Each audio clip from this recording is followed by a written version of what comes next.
الله أكبر.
على أكثرهم فهم لا يؤمنون. إنا جعلنا في أعناقهم أغلالا فهي إلى الأذقان فهم مقمحون. وجعلنا من بين أيديهم سدا ومن خلفهم سدا فأغشيناهم فهم لا يبصرون. وسواء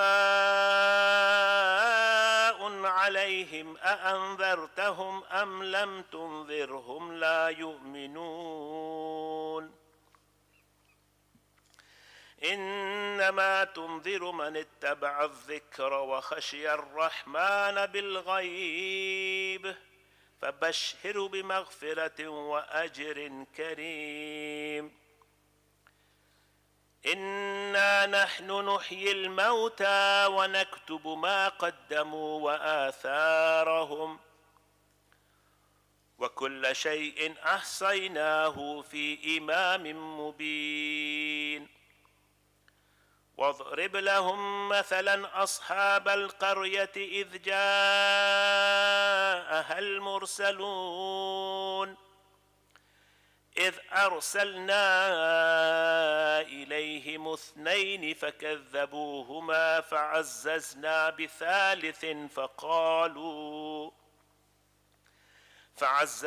بثالث فقالوا إنا إليكم مرسلون.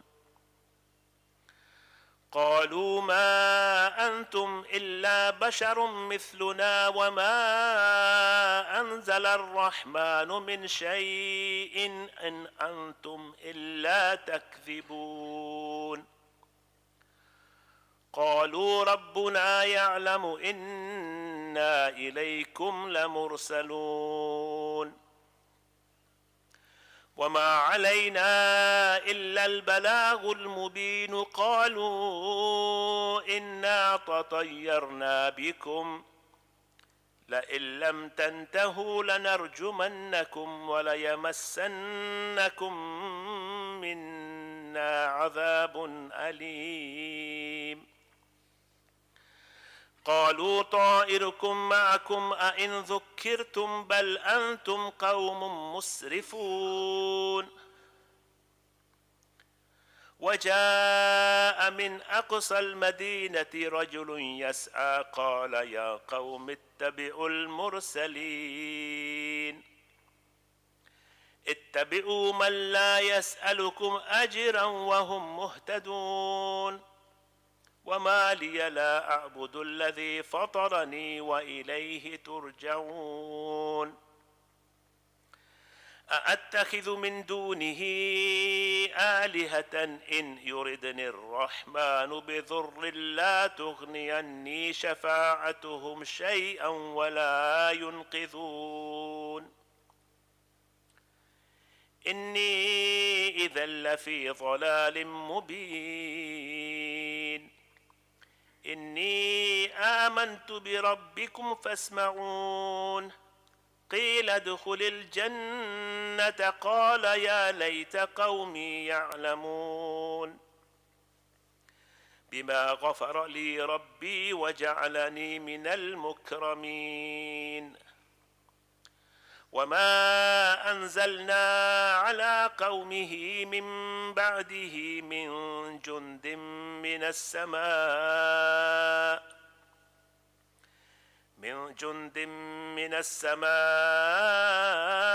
وما كنا منزلين. إن كانت إلا صيحة واحدة فإذا هم خامدون. يا حسرة على العباد ما يأتيهم من رسول إلا كانوا به يستهزئون. ألم يروا كم أهلكنا قبلهم من القرون أنهم إليهم لا يرجعون. وإن كل لما جميع لدينا محضرون. وآية لهم الأرض الميتة أحييناها لهم الأرض الميتة أحييناها وأخرجنا منها فحبا فمنه يأكلون وجعلنا فيها جنات من نخيل وأعناب وفجرنا فيها من العيون ليأكلوا من ثمره وما عملته أيديهم أفلا يشكرون سبحان الذي خلق الأزواج كلها مما تنبت الأرض ومن أنفسهم ومما لا يعلمون وآية لهم الليل نسلخ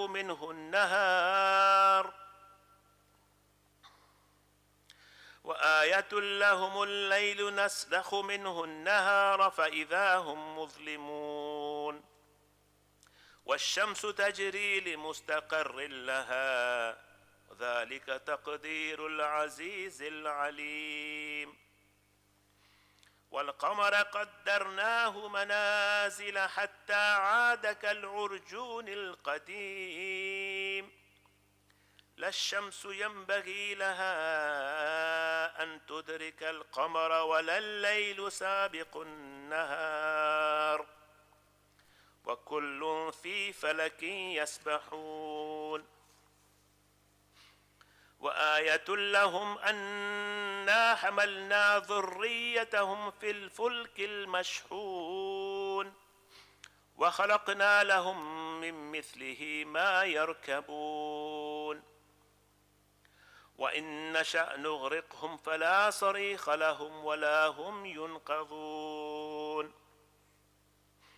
إلا رحمة منا ومتاعا إلى حين وإذا قيل لهم اتقوا ما بين أيديكم وما خلفكم لعلكم ترحمون وما تأتيهم من آية من آيات ربهم إلا كانوا عنها معرضين وإذا قيل لهم أنفقوا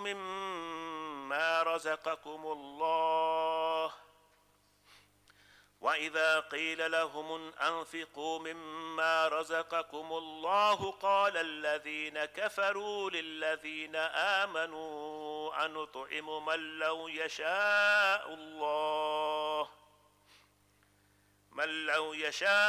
الله أطعمه إن أنتم إلا في ضلال مبين ويقولون متى هذا الوعد إن كنتم صادقين ما ينظرون إلا صيحة واحدة تأخذهم وهم يخصمون فلا يستطيعون توصية ولا إلى أهلهم يرجعون ونفخ في الصور فإذا هم من الأجداث إلى ربهم ينسلون قالوا يا ويلنا من بعثنا من مرقدنا هذا ما وعد الرحمن وصدق المرسلون إن كانت إلا صيحة واحدة فإذا هم جميع لدينا محضرون فاليوم لا تظلم نفس شيئا ولا تجزون إلا ما كنتم تعملون إن أصحاب الجنة اليوم في شغل فاكهون هم وأزواجهم في ظلال على الأرائك متكئون لهم فيها فاكهة ولهم ما يدعون سلام قولا من رب رحيم وامتازوا اليوم أيها المجرمون ألم أعهد إليكم يا بني آدم ألا تعبدوا الشيطان إنه لكم عدو مبين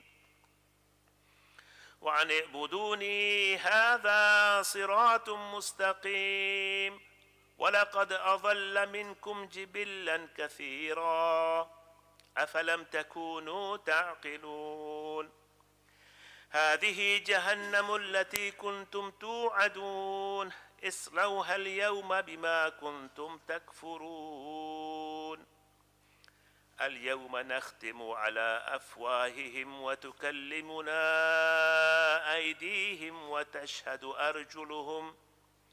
وتشهد أرجلهم بما كانوا يكسبون ولو نشاء لطمسنا على أعينهم فاستبقوا الصراط فأنى يبصرون ولو نشاء لمسخناهم على مكانتهم فما استطاعوا مضيا ولا يرجعون ومن نعمره ننكسه في الخلق أفلا يعقلون وما علمناه الشعر وما ينبغي له إن هو إلا ذكر وقرآن مبين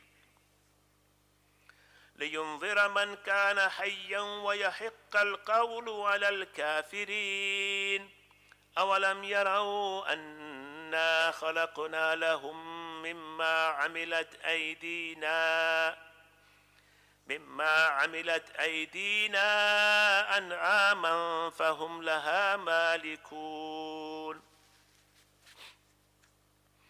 وذللناها لهم فمنها ركوبهم ومنها يأكلون ولهم فيها منافع ومشارب أفلا يشكرون واتخذوا من دون الله آلهة لعلهم ينصرون لا يستطيعون نصرهم وهم لهم جند محضرون فلا يحزنك قولهم إنا نعلم ما يسرون وما يعلنون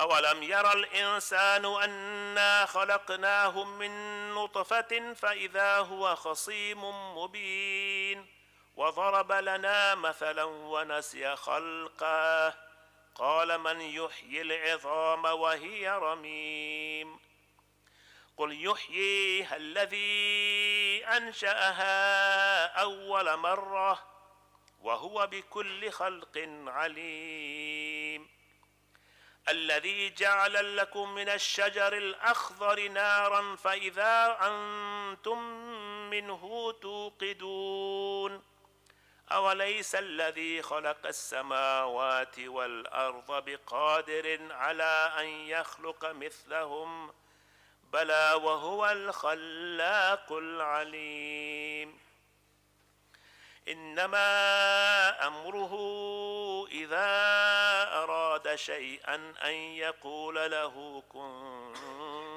فيكون فسبحان الذي بيده ملكوت كل شيء وإليه ترجعون صدق الله العلي العظيم. الفاتحة.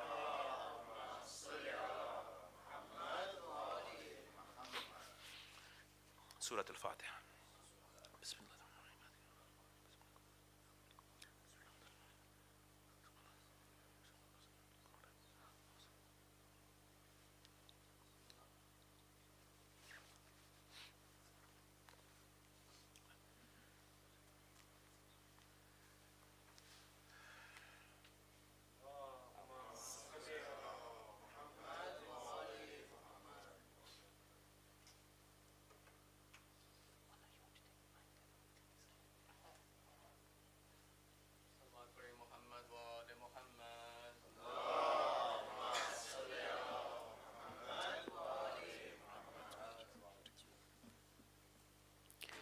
محمد وآل محمد صلوات.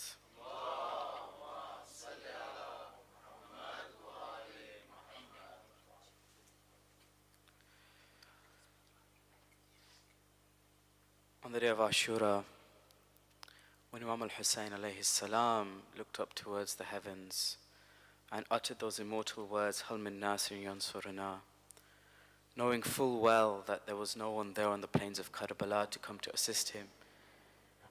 He wasn't speaking to the people of 61AH, he was talking to us, me and you. And today, sitting here 1400 years later, we send our reply to Imam Hussein alayhi salam. We say to Imam al-Hussein, we will stand up for your message and stand against what you stood against. And we say, Labbaik ya Hussein to Imam. So everybody raise your hands and 5 times we'll say, Labbaik ya Hussein. And remember, these aren't just lip services, these are a pledge from the heart. So everybody together, Labbaik ya Hussein, Labbaik ya Hussein, Labbaik ya Hussein, Labbaik ya Hussein, Labbaik ya Hussein. Bar Muhammad wa ali Muhammad, salawat.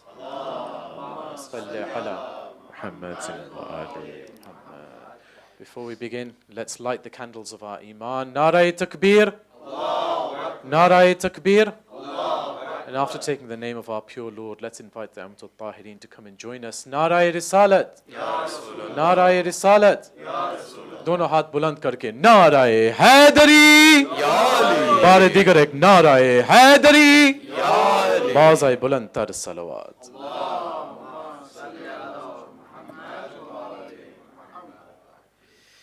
Before commencing, we would just like to extend our most heartfelt gratitude for inviting us here today to partake in the azadari of Imam Sajjad alayhi salam. We pray to Allah subhanahu wa ta'ala that may He take your community from strength to strength. And may He give the youth and the children more motivation, more enthusiasm, more drive to serve the Ahlul Bayt, inshaAllah. And inshallah, we pray that may our azadari, our tears, be accepted by Bibi Pak, Salamullahi alayha.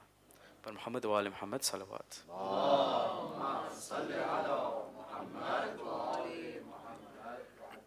चंद अशार तवज्जो चाहता हूँ.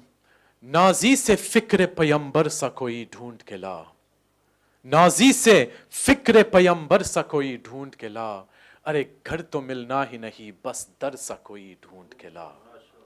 Nazi से फिक्र पैगंबर सा कोई ढूंढ के ला, घर तो मिलना ही नहीं बस दर सा कोई ढूंढ के ला.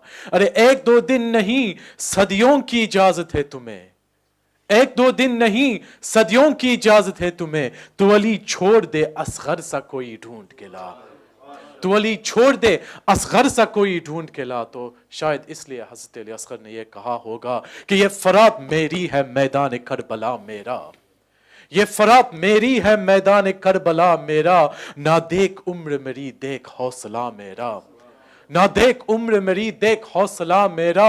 अबू तुराब से मिलता है सिलसिला मेरा, है जिस्म शेरों की आगोश में पला मेरा, है जिस्म शेरों की आगोश में पला मेरा.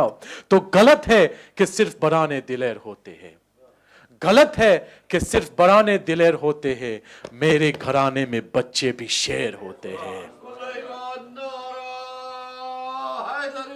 या Ali. On the night of Ashura, when Imam Hussein was getting ready for the war ahead the next day, it is said from tent to tent there was a different scene, different situation. In one tent, Bibi Zaynal was getting on and Muhammad ready for the war ahead. In one tent, Hazrat Qasim was pacing backwards and forwards, asking his mother whether he can go and fight the next day. In one tent, there is a lady rocking a small cradle with a baby inside it. And in one tent, Imam al-Hussein has his daughter on his chest. And he says to his daughter, "Oh Sakina, tomorrow this chest that you've been sleeping on from the day you were born will be no more. But let me ask you a question. Those of you who have children, what do children understand about death? How do children understand that you will not be there anymore?" So this is in the words of a poet where he describes this final conversation between Imam Hussein and his daughter. कर रहा है ये रावी बयां Karbala, उसने आशूर की शब का منظر لکھا سینہ شاہ پابت شاہ خدا، اور شبیر کہتے تھے یہ بارہا، ہم کو جانا ہے کل کرنے وعدہ وفا، تم پہ آئے گا اب صبر کا مرحلہ، بات ساری سکینہ نے شہ کی سنی، اور جواباً وہ بس اتنا کہتی رہی، اچھا بابا سلانے تو آؤ گے نا، روز چہرہ دکھانے تو آؤ گے نا، بولے شبیر اے میری نور نظر، تم کو کرنا ہے اب شام تک کا سفر، تم کو قیدی بنائیں گے اب اہل شہر، بولی شہزادی مجھ کو نہیں کوئی ڈر، تم کہو تم سلانے تو آؤ گے نا، روز چہرہ دکھانے تو آؤ گے نا، شاہ کہنے لگے اے میری لاڈلی، تم پہ آئے گی اب شام غم کی گھڑی، آگ دامنے میں ہوگی تمہارے لگی، بولی وہ فکر مجھ کو نہیں ہے کوئی، میرا دامن بجھانے تو آؤ گے نا، روز چہرہ دکھانے تو آؤ گے نا، مضطرب دل سے کہنے لگے شاہدی، تیری قسمت میں بیٹی سکون اب نہیں، اب تماچے لگائے گا،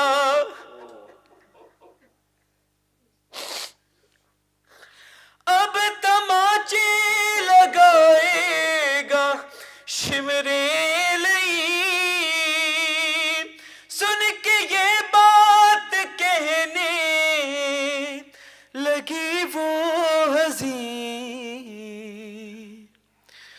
شمر سے تم بچانے تو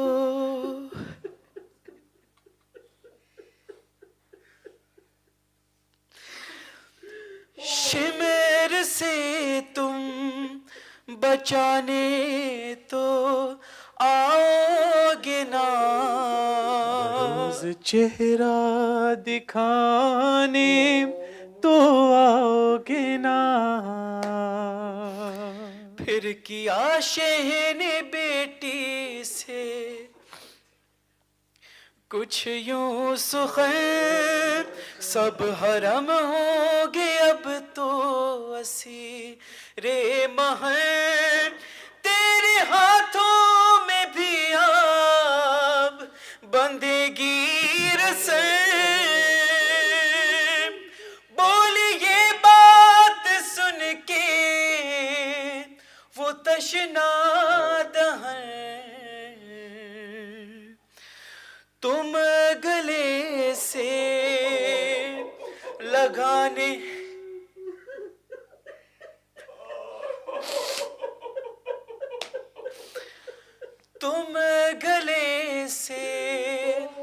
جگانے تو آؤ گے نا، روز چہرہ دکھانے تو آؤ گے نا، رو کے شبیر نے اس کے بوسے لیے، بولے رخسار بھی ہوں گے زخمی تیرے، تیرے رونے کے شہزادی دن آ گئے، بولی تم کیسے دیکھو گے روتے ہوئے، ہاں مجھے چپ کرانے تو آؤ گے نا، روز چہرہ دکھانے تو آؤ گے نا، ہائے بڑھتی جاتی تھی بے چینی شبیر کی، ہر ستم وہ اٹھانے پہ راضی ہوئی، زندہ بابا نہ ہوں گے سمجھ نہ سکی، سن کے سب مشکلیں بس وہ کہتی رہی،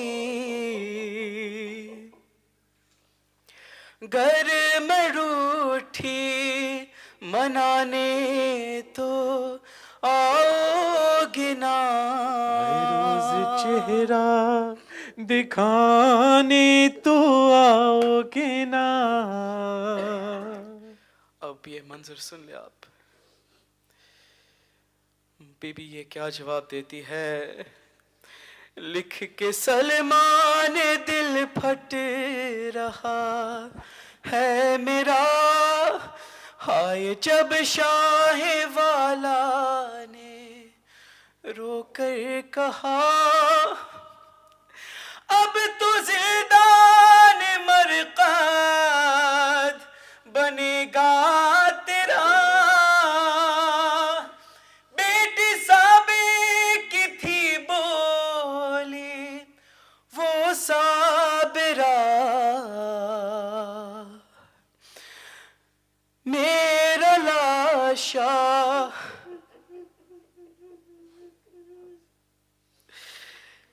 میرا لاشا اٹھانے تو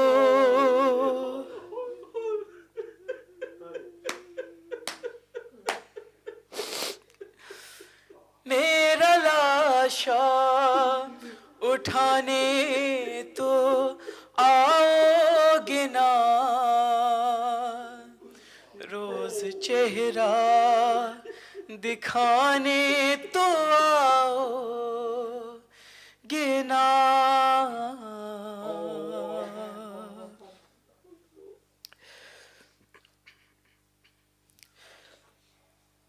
After the day of Ashura went, and the night of Sham al-Ghariba came, this little girl, this little daughter of Hussein, she couldn't lie on the burning plains of Karbala. She couldn't sleep. She gets up and she runs into the battlefield. But you see, in this day and age when we have lights, then in the pitch black she couldn't see anything. Every time she was running, she was falling over a dead body. Every time she was running into a pool of blood. She looks up into the sky and she says, بے گورو بے کفن ہے بابا تمہارا لاشا، ہے خون کا سمندر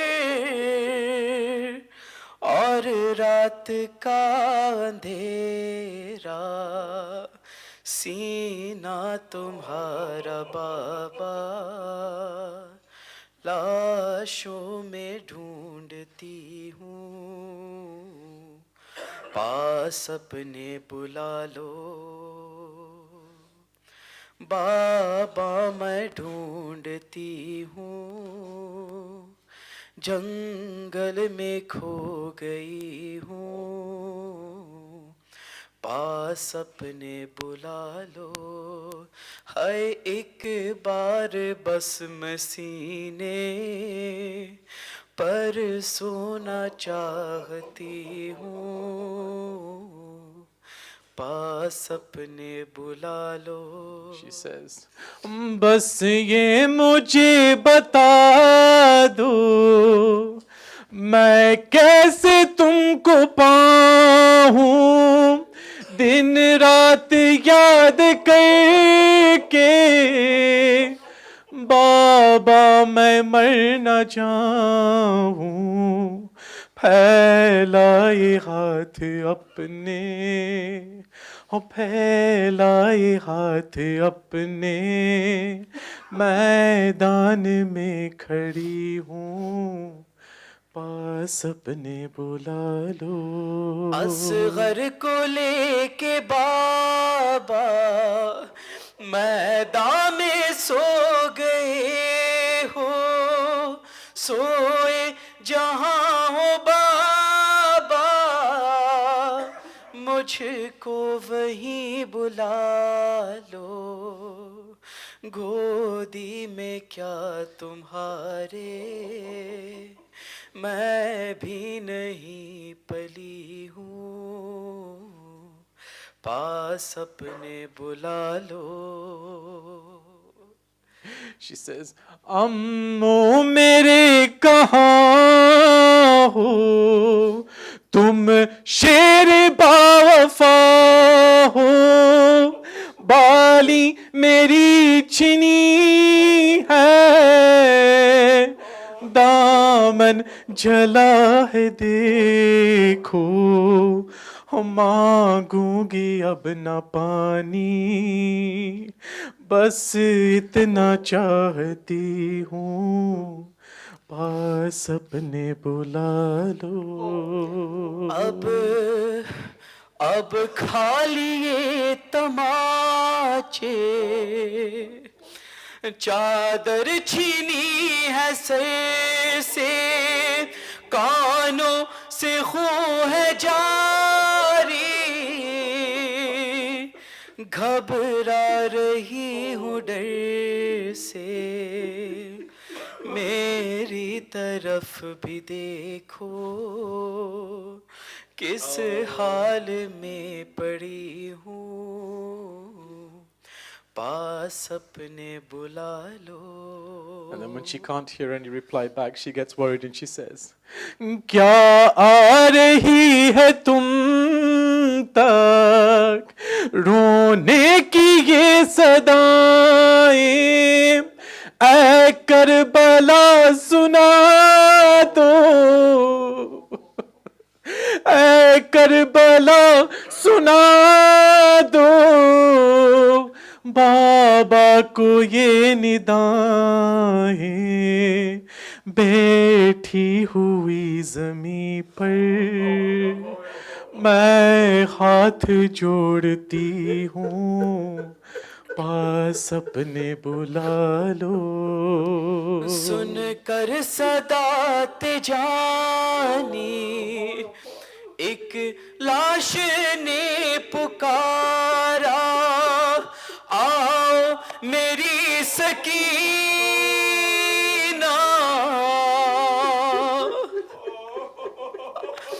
آؤ میری سکینہ،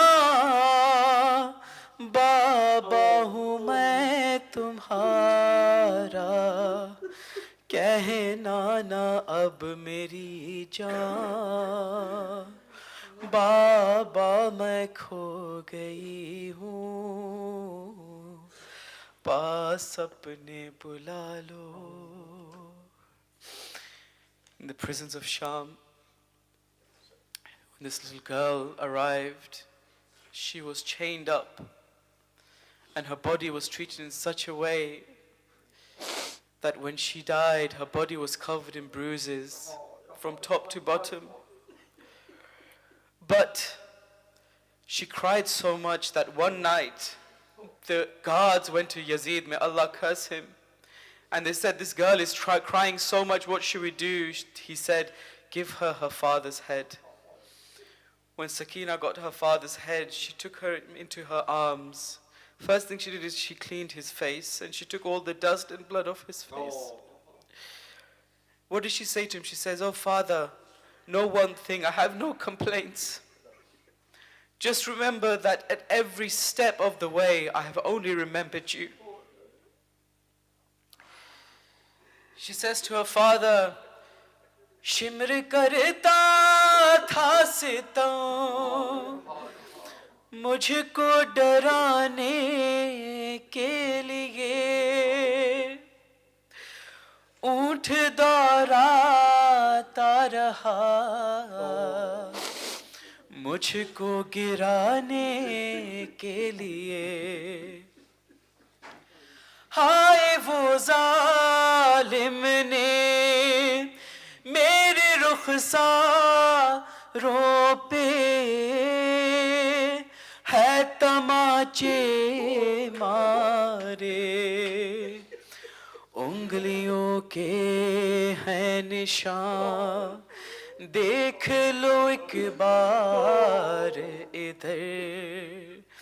ہر مصیبت پہ تجھے یاد کیا ہے بابا, دھوپ میں چلنے سے پیروں میں پڑے ہیں چھالے,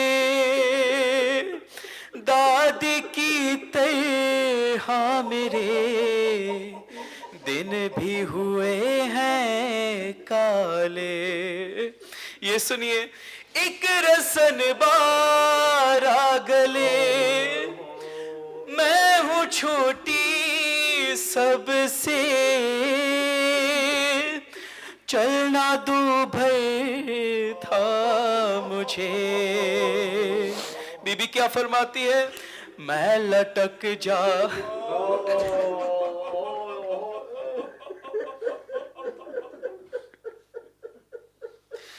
ایک رسن بارہ گلے, میں ہوں چھوٹی سب سے, چلنا دو بھر تھا مجھے, میں لٹک جاتی تھی سب چلتے جو دوران سفر. وہ ہر مصیبت پہ تجھے یاد کیا ہے بابا, چلتے چلتے مجھے ہو جاتی تھی اے بات تھکن, شدت پیاس سے جلتا تھا میرا سارا بدن. سایہ ملتا جو کہیں بیٹھ جاتی جو وہیں آتا تھا شمر لئی.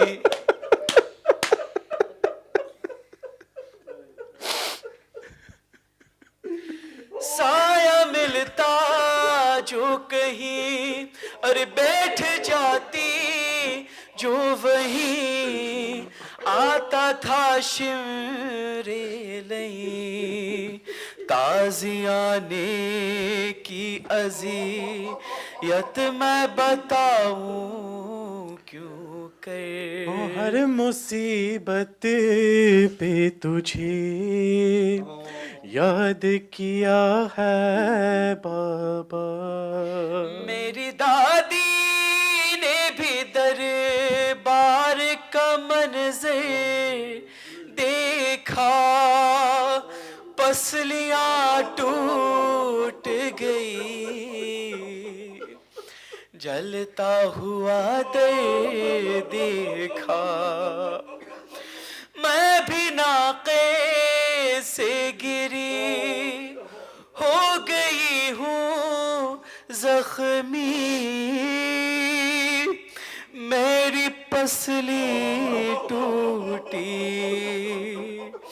جل گیا کرتا میرا छीना गया मेरा गोहर। हर मुसीबत पे तुझे याद किया है बाबा। आज भी आँखों में है शाम गरीबा बाबा, मुझको दौरा के लिए ने मेरा बूंदा छीना।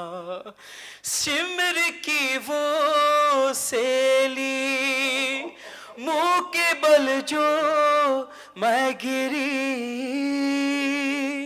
और बेहोश हुई, भूल पाऊंगी मना बाबा कभी वो मंज़र। हर मुसीबत पे तुझे याद किया है बाबा।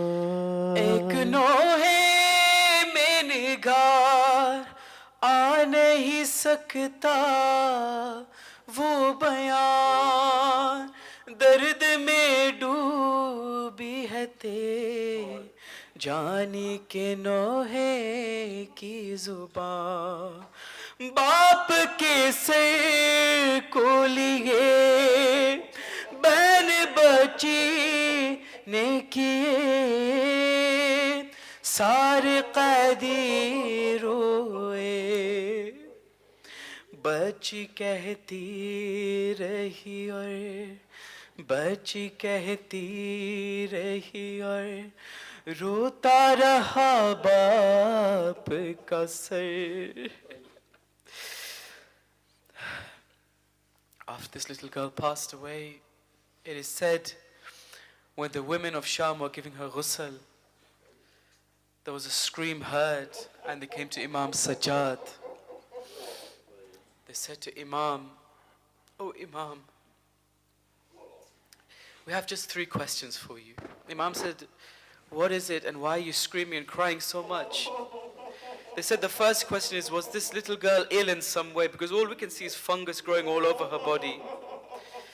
Imam says, you know these blue and black and yellow and green that you see? That is from where Shimmer used to slap her and hit her. He says, what's the second question? They say when we keep putting water on her hair to give her ghusl, her hair is falling out.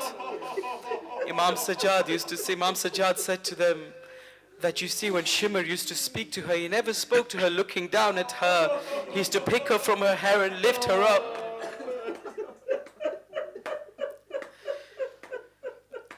Imam says, what's the third question? They say when we're giving her kafan, we can't take her clothes off. And now there's 2 riwayat for this. I'll give you one riwayat. Imam says, in the bazaar of Sham, we were meant to stand in multiple places. And people used to throw things at us, stones. You see, there was this one woman that used to hate us a lot. She poured boiling water upon us, and all that boiling water went onto the body of my sister, and her skin melted in such a way that it became one with the clothes she was wearing.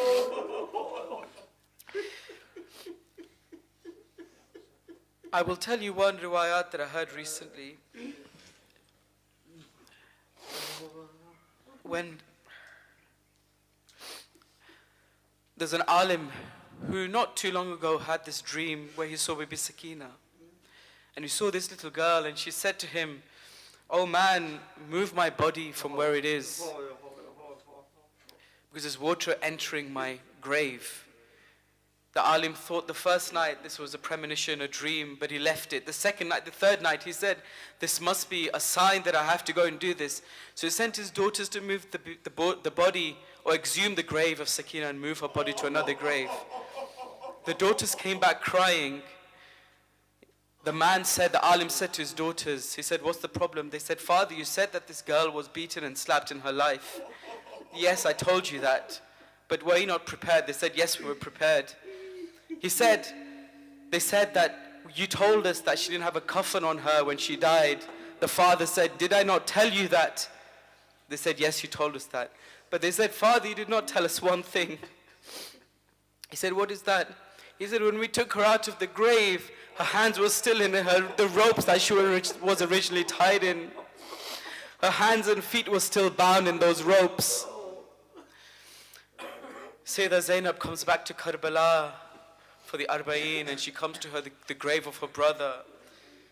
And she says to her brother, Pursalo apni sakina ka, mere maa jaaye, jisko armaan tha usko hi nahi la paaye.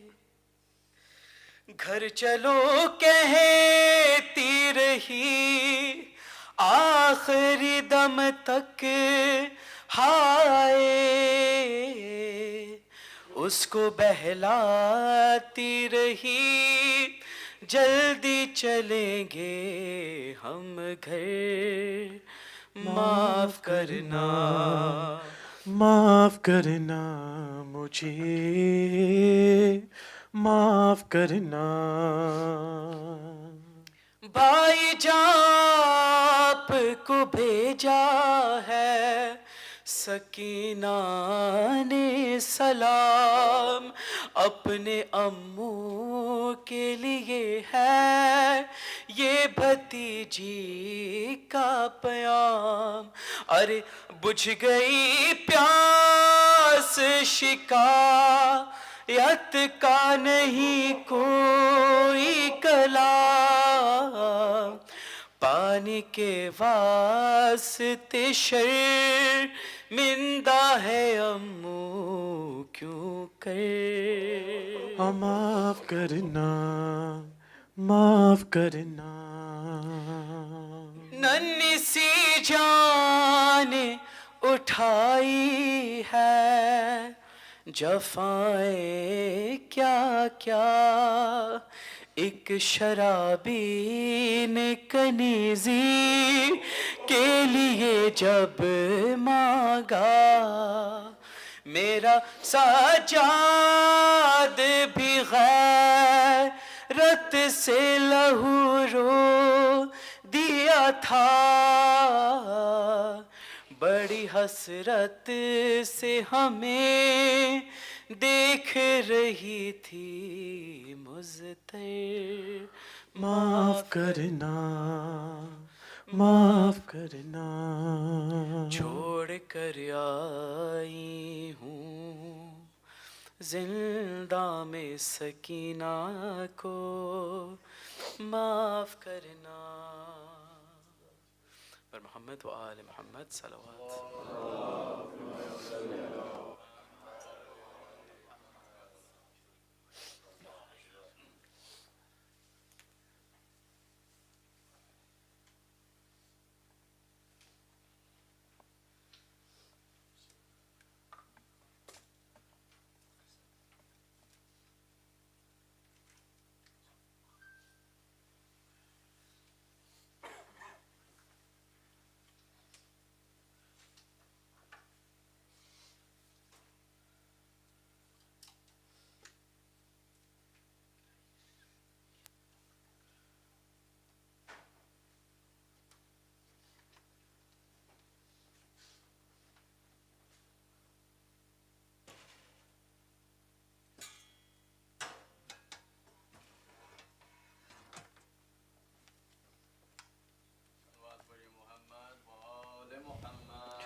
اللهم صل على محمد وآل محمد.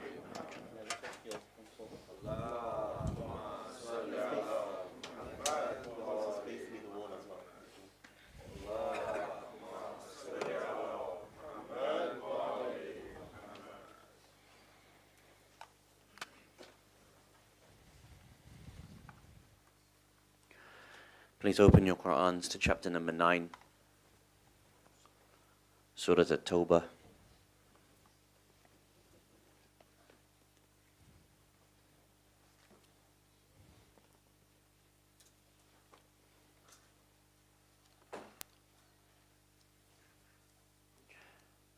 We will need from verse number 44, but the main verse that we'll be looking at tonight, inshaAllah, is verse number 47.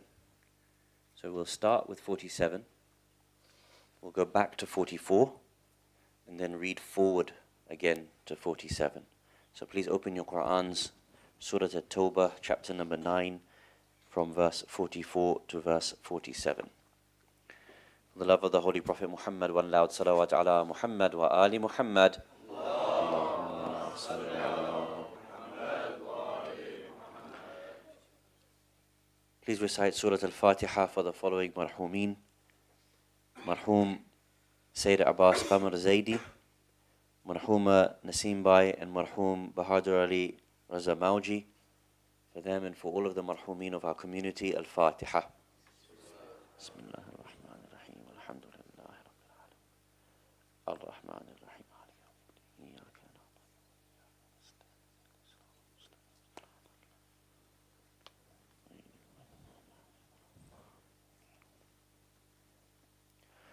For the love of the awaited Savior of humanity, one loud salawat ala Muhammad wa ali Muhammad. Allahumma salli ala Muhammad wa ali Muhammad. A'udhu billahi minash shaitanir rajim. Bismillahir rahmanir rahim. Alhamdulillahi rabbil alameen. Alhamdulillahi alladhi hadana li hadha wa ma kunna linahtadiya lawla an hadana Allah. والصلاة والسلام على أشرف الأنبياء والمرسلين خاتم النبيين سيدنا الممجد بشير المصدق المصطفى الأمجد محمود الأحمد أبي القاسم محمد وعلى أهل بيته الطيبين الطاهرين المعصومين ولعنة الله على الظالمين من الأولين والآخرين أما بعد فقد قال الله سبحانه وتعالى في كتابه المجيد وفرقانه الحميد وقوله الحق بسم الله الرحمن الرحيم لو خرجوا فيكم ما زادكم إلا خبالا ولا أوضعوا خلالكم يبغونكم الفتنة وفيكم سماعون لهم والله عليم بالظالمين آمنا بالله صدق الله العلي العظيم صلوا على محمد وآل محمد اللهم صل على محمد وآل محمد. Awaited Savior of humanity, Imam al-Mahdi alayhi salam, my respected teachers, elders, brothers and sisters, Assalamu alaikum jami'an wa rahmatullahi wa barakatuh. عظم الله أجورنا وأجوركم بمصابنا أبي عبد الله الحسين صلوات الله وسلامه عليه. In the Grand Masjid of Kufa, Imam al-Sajjad alayhi salam delivers one of his two famous sermons. There is one in front of Yazid Mal'un, and there is also one in front of Ibn Ziyad. May Allah curse Ahlul Bayt alayhim as-salam ajma'een. Curse Banu Umayyah. La'natullahi alayhim ajma'een. In these two sermons, it is narrated both times that Imam al-Sajjad alayhi salam said, for those of you who know me, and he begins to explain who he is. Both times, Imam al-Sajjad alayhi salam creates a tumult, and people begin to weep and cry and begin to realize the gravity of the crimes that they have committed against Ahlul Bayt alayhim salam. In Masjid Kufa, when he makes this cry, when he makes this sermon and the people respond to him, the people of Kufa offer their support to Imam al-Sajjad alayhi salam and say to him, give us the command, we will rise for you, and we will overthrow Yazid and we will take him to account. Surprisingly, the response of Imam al-Sajjad alayhi salam is not one of encouragement. He doesn't say, yes, thank you, I want your support. Yes, you should be following me, Imam Ma'soom. Yes, you must overthrow Yazid. This is a compulsory act upon you. He doesn't say this. In fact, the Imam discourages the Shia from uprising and siding with the Imam at that moment. What he says is, my only request of you is that you are neither with us nor against us. What I want to be able to do tonight, inshallah, is look at this sermon and look at this statement from Imam al-Sajjad alayhi salam and ask why an Imam Ma'soom would say no to help from his Shia, especially those who have listened to his words and responded directly to him.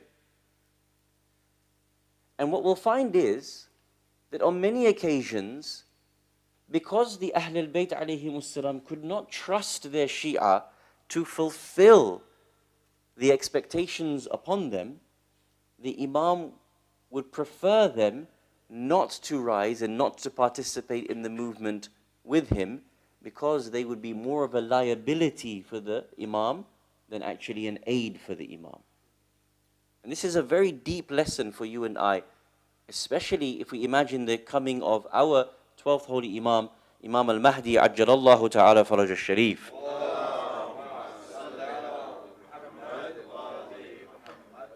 What we're going to do tonight, inshallah, is look at the following things. Number one, in the Quran, where do we see that Allah even says that there were mu'mineen, believers, or rather hypocrites, people who claim to be believers, who would go to the front line and the battle with the Prophet sallallahu alaihi wasallam, but their presence with the Prophet was more of a hindrance to the Prophet than supporting the Prophet. Where do we find this in the Quran? Number one.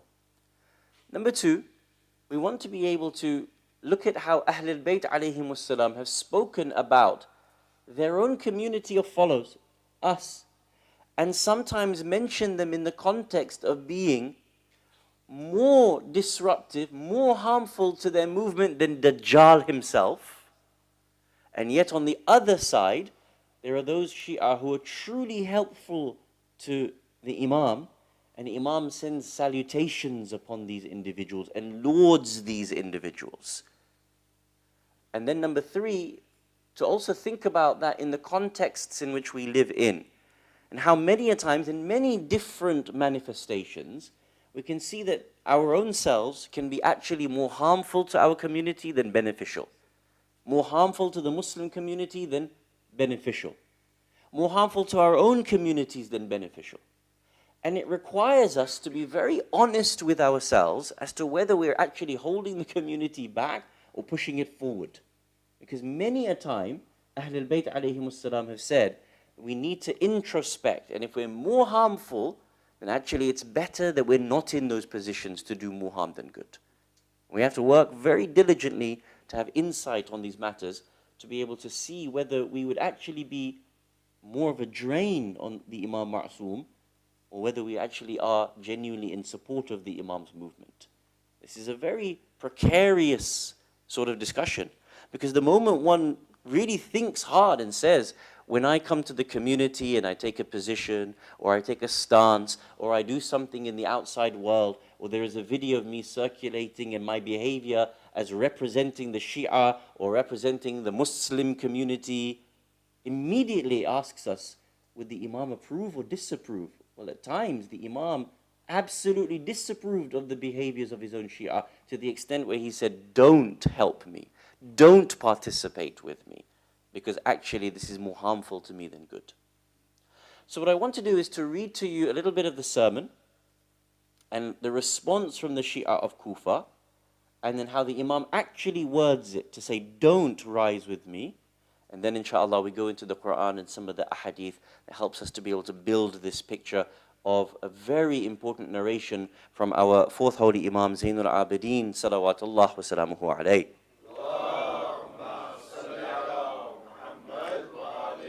Time and time again, I've shown you this work called The Chronicles of the Martyrdom of Imam al-Hussein alayhi salam. It is recently published a few years back, and arguably the best available source for the history of Karbala, the entire Maqtal, from the beginning of the movement to the post-Medina times, after the Arba'in. And It gives to you the original ahadith in the Arabic as well as the translation in English. And so I always remind you and recommend to be able to purchase and read this book so we know exactly what occurred according to the authentic sources of the history of Karbala. So, I'm going to read to you, inshallah, a part of the speech, just a brief part to give you a flavor of what occurred in Kufa in front of Ibn Ziyad and the Kufans. You will know the Kufans were the one who wrote to Imam al-Sajjad alayhi salam, or Imam al-Hussein alayhi salam en masse, and Imam al-Hussein alayhi salam responded, and you know that they ended up, many of them, on the battlefield against Imam al-Hussein alayhi salam, ended up killing Imam al-Hussein alayhi salam, despite them being the ones to give their support to Muslim ibn Aqil, give their support to Imam al-Hussein alayhi salam. So this is quoted from the book Al-Malhuf, which is one of the most reputable sources of the Maqtal of Karbala. It says the following: Imam Zaynal Abidin alayhi salam gestured to the people to be silent. As you heard from the Gham, you can imagine how many times stones were thrown at Imam al-Sajjad alayhi salam. How many times they used to scream abuse at Ahl al-Bayt alayhim salam. Imam al-Sajjad gestured to the people to be silent. When they fell silent, Imam stood up, praised Allah, glorified Allah, mentioned the Prophet sallallahu alaihi wasallam as the Prophet deserved to be mentioned, and then said the following: O people, those of you who know me, but those of you who do not know me, I will introduce myself. I am Ali ibn al-Hussein ibn Ali ibn Abi Talib. I am the son of the man who was slaughtered at the banks of the river Euphrates, without having been given cause for vengeance or blame. I am the son of the one whose sanctity was violated, whose bounties were taken, whose possessions were plundered, whose family was imprisoned. I am the son of the one who was killed while he was steadfast, and that is sufficient for me to be proud of this. O people, I ask you in the name of Allah, do you know that you wrote to my father and then betrayed him? And you gave him your sworn oath, your covenant, and pledged your allegiance, and then fought against him and abandoned him? May you perish for what you have sent forth for yourselves. What an evil decision you have made. This is part of the sermon that was mentioned in Kufa. At this point, raised voices could be heard from every side. People began shouting. People began screaming and crying, realizing what crime they have committed. They said, according to the narration, you, as in each other in Kufa, you have been ruined whilst you don't realize what you have done. Imam al-Sajjad alayhi salam now responds, may Allah have mercy on the person who accepts my warning and keeps in mind my advice about Allah, His Messenger, His progeny, for we have in Allah's Messenger an excellent example. Now, the Kufans, the Shia of Kufa, they offer themselves to help Imam al-Sajjad alayhi salam rise up. They replied, Yabna Rasulillah, we will listen and obey. All of us, we will listen and obey. We will safeguard your trusts, neither being neglectful to your rights, nor turning away from you. Command us, for we will fight in your battles and be at peace with those whom you make peace with. We will take Yazid to account and disassociate from those who oppressed you and oppressed us. So clearly the Shia and the people of Kufa are offering themselves to go to battle, to overthrow Yazid, Mal'un, to assist the Imam in establishing his rightful Khilafat. Don't you imagine? It should be upon Imam al-Sajjad alayhi salam to respond in the affirmative, say, yes, I want you alongside me.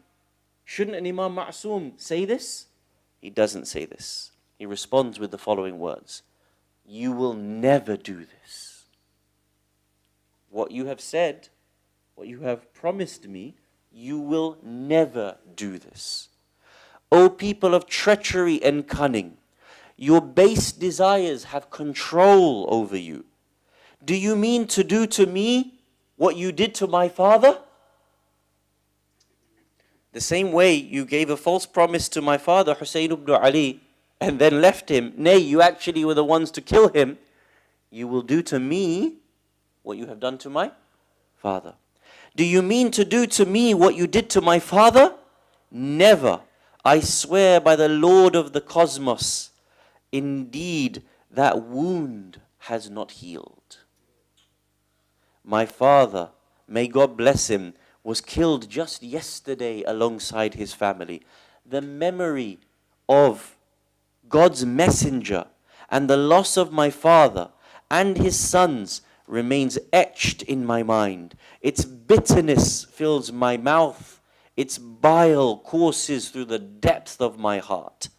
And then he says this line, وَمَسْأَلَتِي أَنْ لَا تَكُونُوا لَنَا وَلَا عَلَيْنَا. My only request from you is that you are neither to stand with us nor to stand against us. Subhanallah. What a statement from Imam Sajjad alayhi salam. Now think about this question. Why would the Imam say, don't stand with us? I mean, the second half of the statement, don't stand against us. It's obvious, isn't it? It's a clear statement. No Imam would say, stand against us. So he says, don't stand against us. Obvious. But the Imam says, don't stand with us. What a shocking statement from an Imam Ma'soom to say, Shia, I don't want you along my side. And the answer is, because the Imam has seen time and time again, every time these Kufans have pledged their allegiance to an Imam Ma'soom, they have let him down. Salamullahi alayhim ajma'in. Amir al-Mu'mineen Ali ibn Abi Talib, salawatullah wa salamu alayhi,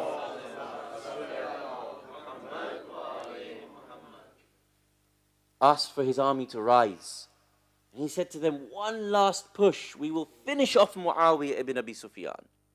Once and for all, we can put Banu Umayyah to bed.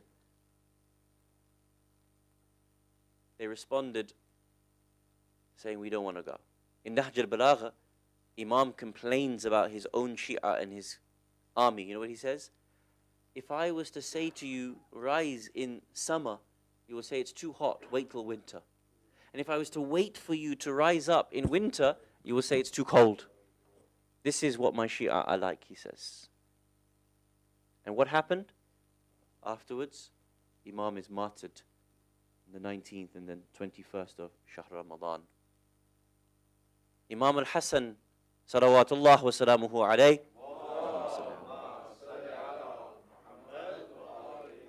says exactly the same thing. Rise up with me. We can put Muawiyah to bed. We can finish this fitna off. Not only did they not want to rise with Imam al-Hasan alayhi salam, his own Shia were bribed so easily, one even struck him in the thigh with a small axe, pulled Imam al-Hasan alayhi salam to the ground, attempted to assassinate the Imam. Only a few of his supporters managed to save Imam al-Hasan alayhi salam from that outcome. Imam Ali ibn Abi Talib, I've seen how the Kufans, you have dealt with him. My brother Hassan, I have seen how you Kufans have dealt with him. My father Hussein, salamullahi alayhi, I have seen how you have dealt with him. That you wrote to him, that you pledged your swords to Muslim ibn Aqil. 18,000 of you were behind him in Salat al-Maghrib. By the time Salat al-Isha came, there was about a handful of you behind him. You left him to run in the streets, and ultimately his body severed from his head severed from his shoulders, and his body dragged through the streets of Kufa. Can I trust you, Kufans? La takunu alayna, do not be for us, and do not be against us. Can you see? Now, before we talk about this in some more context from the Ahlul Bayt alayhim wassalam and from our own contexts, we need to see how this is actually mentioned in the Quran as well. Because of course everything that Ahlul Bayt alayhimus salam experience and explain is first found in the Holy Quran and the experience of our Holy Prophet Muhammad sallallahu alayhi wa alihi wasallam.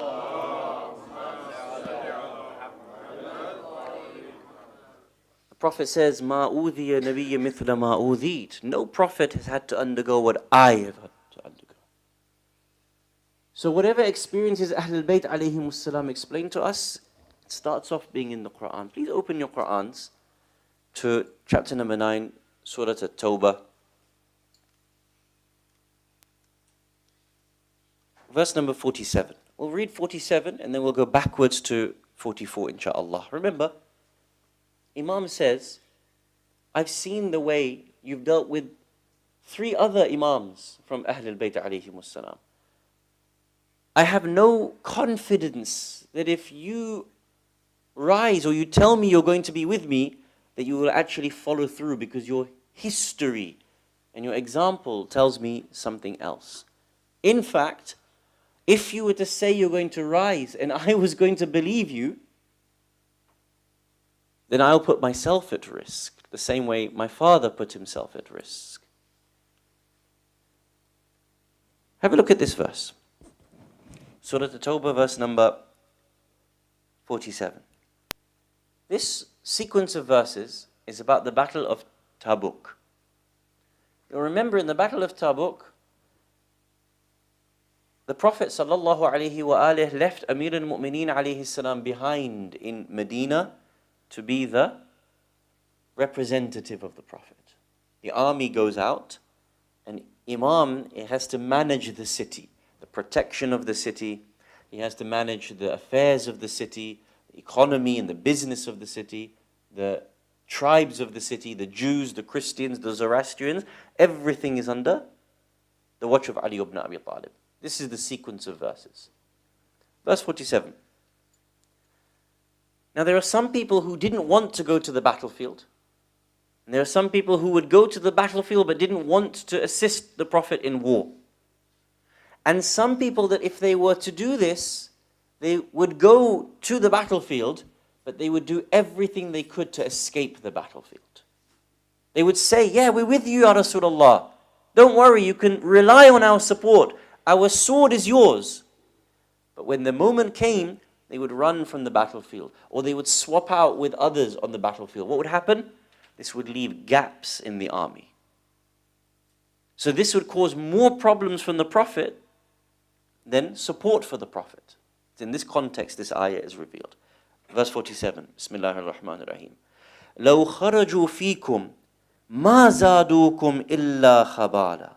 Had they gone forth with you, these hypocrites, these so-called believers, had they gone forth with you, they would not have added to you anything, Ya Rasulullah, except corruption. Is it better for you, Ya Rasulullah, to have them or not have them with you? Which one? Not have them. Because if they actually go forward, they're going to leave gaps, they're going to ruin the morale of people, they're not going to fight, they're going to be easily fleeing, and all of the problems are going to snowball off the back of that. لَوْ خَرَجُوا فِيكُمْ مَا زَادُوكُمْ إِلَّا خَبَالًا. Had they gone forth with you, they would not have added anything except corruption. وَلَا أَوْضَعُوا خِلَالَكُمْ يَبْغُونَكُمُ الْفِتْنَةِ. And they would have certainly hurried about seeking to sow dissension amongst the ranks. وَفِيكُمْ سَمَّعُونَ لَهُمْ. And then amongst you are those who would listen to them. They would have an effect on others. So when they go about saying, I don't think we're going to win this battle, I don't think we're going to be able to get any spoils of war, I don't really believe that Muhammad is going to lead us to victory, what's it going to do into the hearts of others? Others are going to listen to them, and it's going to cause doubts in the hearts of others. It's going to be a domino effect, one by one within the army. They're going to also lose heart. Wallahu alimun bil-zalimeen. Allah knows those who are unjust. In the Quran, Allah tells you there are times when it's actually better that those people who say they're going to be with you, but they aren't really going to assist you on the journey, it's better not for them to be with you, Ya Rasulullah. You see?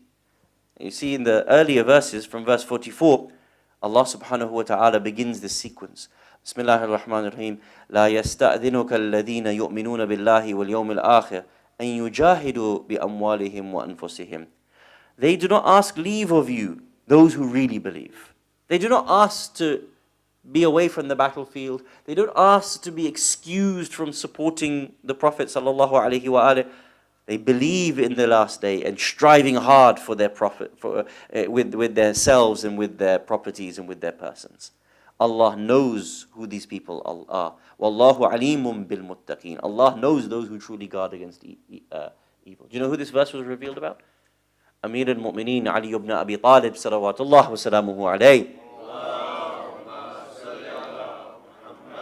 Imam Amir al-Mu'mineen never wanted to leave the battlefield. So Allah praises him. He says, Allah knows that there are those who don't ask to leave the battlefield. Verse 45. إنما يستأذنك الذين لا يؤمنون بالله واليوم الآخر. But there are those who do ask leave of you. They don't really believe in Allah and the latter day. And their hearts are in doubt. And so in their doubt, they constantly waver. وَارْتَابَتْ قُلُوبُهُمْ فَهُمْ فِي رَيْبِهِمْ يَتَرَدَّدُونَ. Because they are in doubt, they constantly waver. They can be with the Prophet, they will waver. They can have seen 100 victories from the Prophet, they'll still waver. No matter what you ask of them, they will still waver.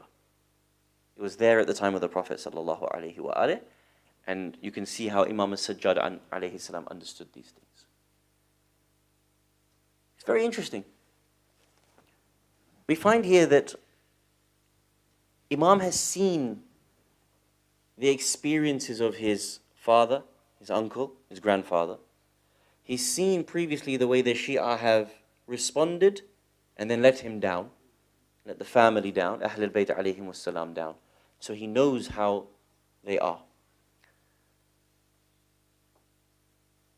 We, the Shia, have been given many descriptions within the books of Ahadith, both positive and negative from Ahl al-Bayt alayhim was-salam. Because Ahl al-Bayt realized and understood that the Shia were not all the same. There were those who could be relied upon and those who would not be relied upon. And in regards to those who could not be relied upon, they gave grave and constant warnings for us to A, understand such people, B, to make sure that we would never be amongst those people who could not be relied upon by the Imam of our time. And so it's very important that we actually take time to introspect and think about, if Imam was here and Imam called me, what would stop me from going forward? Whom would stop me from going forward? What position or wealth or power or threat would stop me from going forward? Ahl al-Bayt alayhim was-salam have described us in certain ways. And they're very interesting to see the way in which Imam wants us to understand how dangerous some people are to the Imam's movement and actually holds the Imam's movement back. We think that by our presence and participation that we're actually doing good. But the Imam actually says to his own Shia, don't even be for me, let alone being against me. Because if you are for me, then actually it's going to do me more harm. I, Imam al-Sajjad, can deal with Ibn Ziyad. I can speak such haqq and I can put him in his place. I can deal with Yazid. I can put him in his place. Haqq will be manifested from me. My problem is when you offer me support but then you revoke it at the last minute. You tell me you're going to be with me, but actually you do more harm to my movement than good. I want to read to you a few hadith which are really astounding narrations. So I'm reading to you from a compilation of works from Shaykh al-Saduq, alayhi rahmah. Shaykh al-Saduq had different works, one called Al-Mawa'id, the sermons which warn people, Sifat al-Shia, the qualities of the Shia, the good qualities of the Shia, and Fada'il al-Shia, the merits of the Shia, and this is compiled into one book. Shaykh al-Saduq, rahmatullahi ta'ala alayh, is considered our greatest of muhaddithin. He is the greatest of all the compilers of ahadith, one of our earliest scholars. I'm going to read to you a few ahadith that Shaykh al-Saduq alayhi rahmah compiled. First hadith, this one comes to us from our sixth holy Imam, Jaffer ibn Muhammad al-Sadiq, salawatullah wa salamuhu alayh.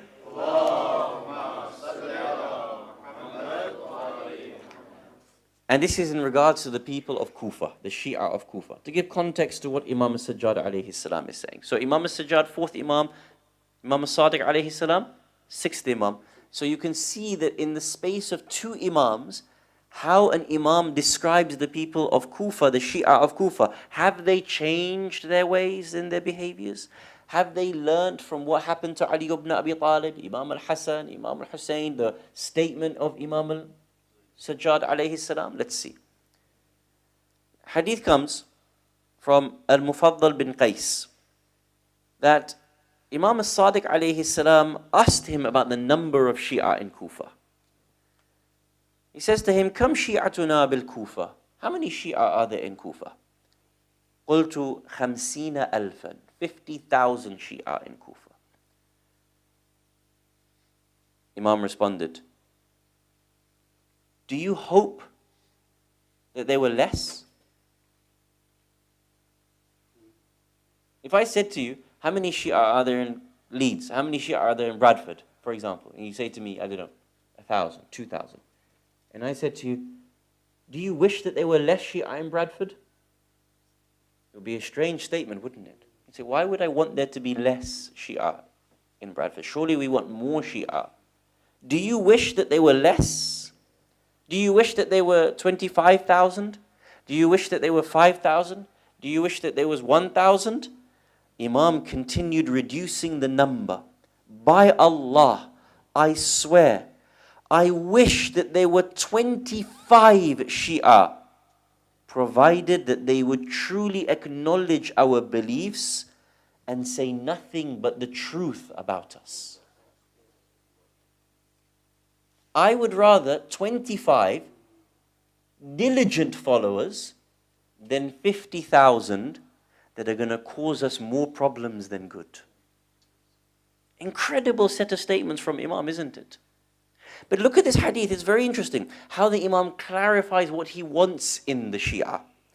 Acknowledge our beliefs, meaning what?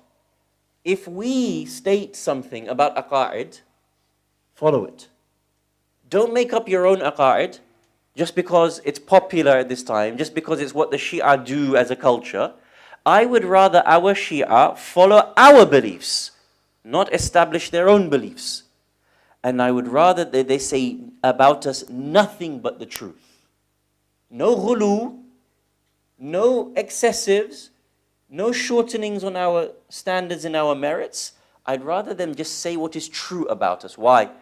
Because when we do naqs on the Imam, when we shorten what is actually their status, or when we over-egg their status and say something that they are not, then we actually do more damage to Ahlul Bayt alayhimus salam than good to Ahlul Bayt alayhimus salam.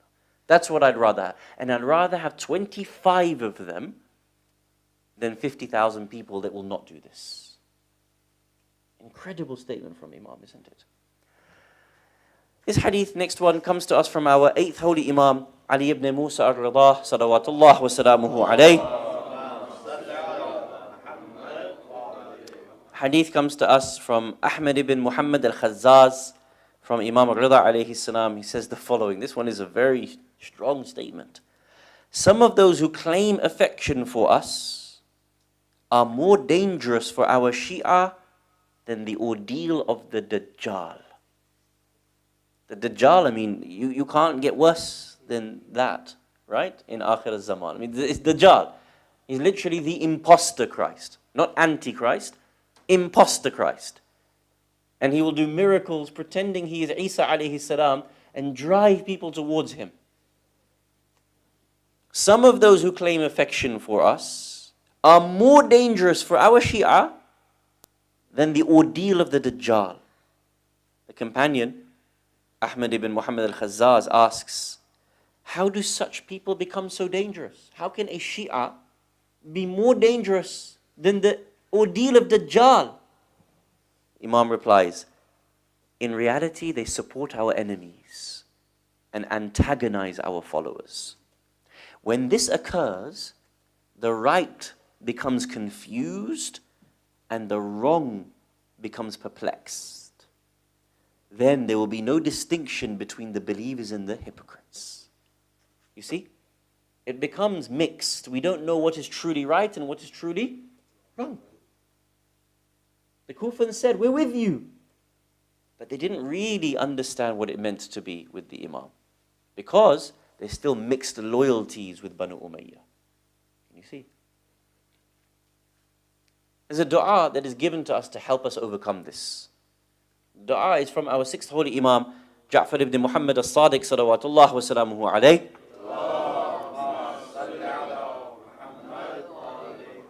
And I'd like you to write it down. Please open your phones, your emails, your apps, your WhatsApp, whatever you want to do. I mentioned this dua before, but it's very important that we recite this dua on a regular basis to make sure that we don't fall foul of what the Shia of Kufa became. Or what here Imam al-Rida alayhi salam is speaking about how sometimes the Shia mix truth and falsehood. It becomes one and then they can't tell the difference between the two. Imam says the following, Imam al-Sadiq alayhi salam, he says, Allahumma arini al-haqqa haqqan fattabi'ahu. Allahumma arini al-haqqa haqqan fattabi'ahu. Oh Allah, show me truth as truth really is, so I follow it. وَأَرِنِ الْبَاطِلَ بَاطِلًا فَاجْتَنِبَهُ وَأَرِنِ الْبَاطِلَ بَاطِلًا فَاجْتَنِبَهُ. And show me batil, falsehood, as it truly is, so I turn away from it. One of the maraji' ran Ayatollah Sayyid Muhammad Taqi al-Mudarrisi, may Allah preserve him, marja' of Karbala, he has a sermon. In there he says, في الدنيا الحق والباطل متشابهين. Often in this world, haq and batil become so mixed up. You don't know what is the right and what is the wrong.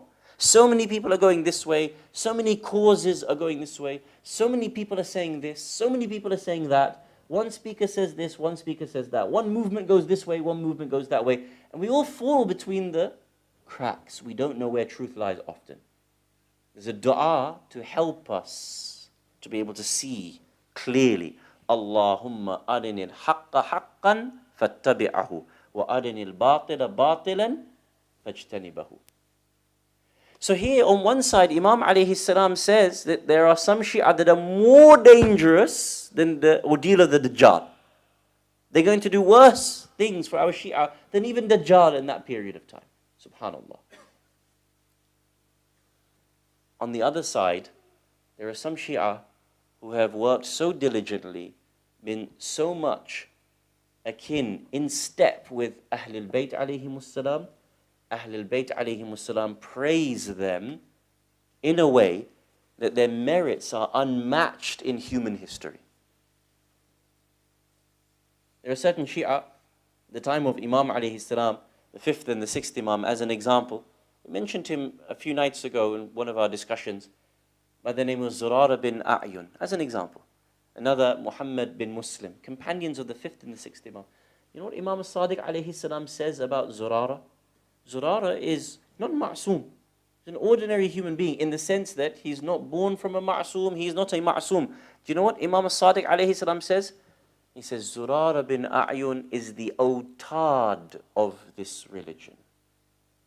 Does anyone remember what we said otad means? It's a tent peg. What does a tent peg do? What does it do for the tent? What does the pegs do? Holds it steady. So that even if the most voracious of winds blow it, the peg holds the tent down and doesn't allow it to blow away.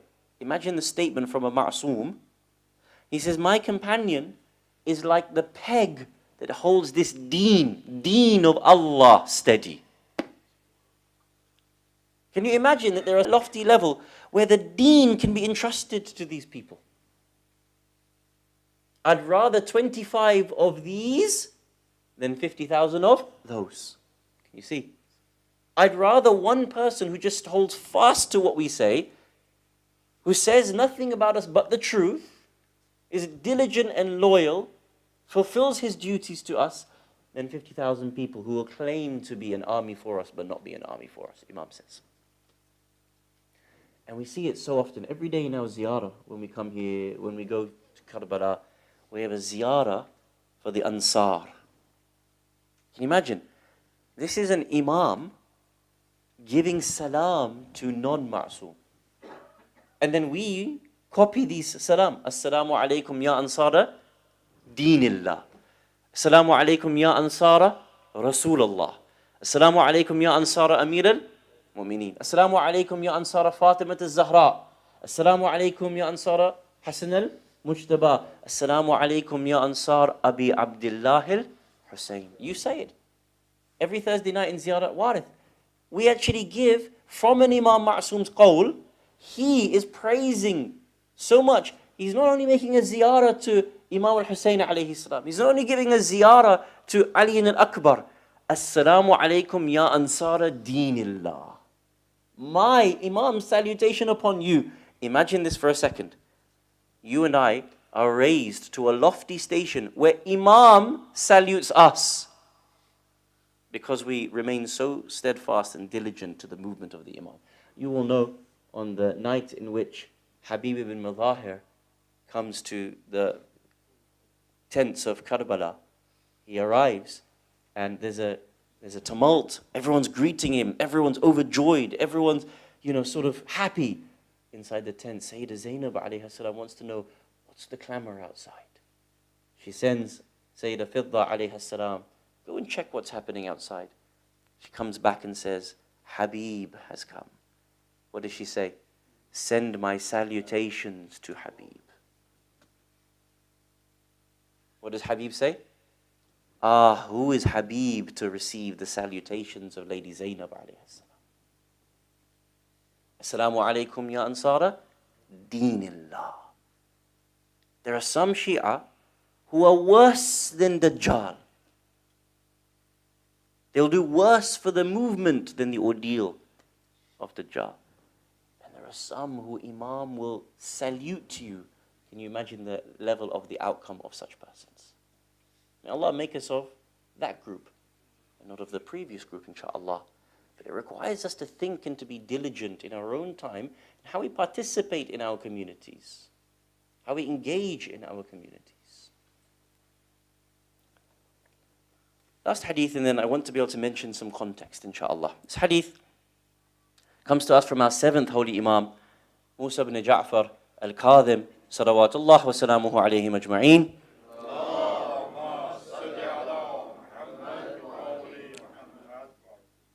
Companion by the name of Abdullah al-Kinani.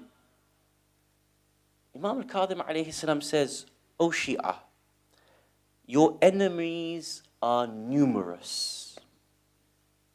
In Dua al-Iftitah, we actually say this. وَكَثْرَةَ عَدُوِّنَا وَقِلَّةَ عَدَدِنَا وَشِدَّةِ الْفِتْنِ بِنَا وَتَظَاهُرَ الزَّمَانِ عَلَيْنَا.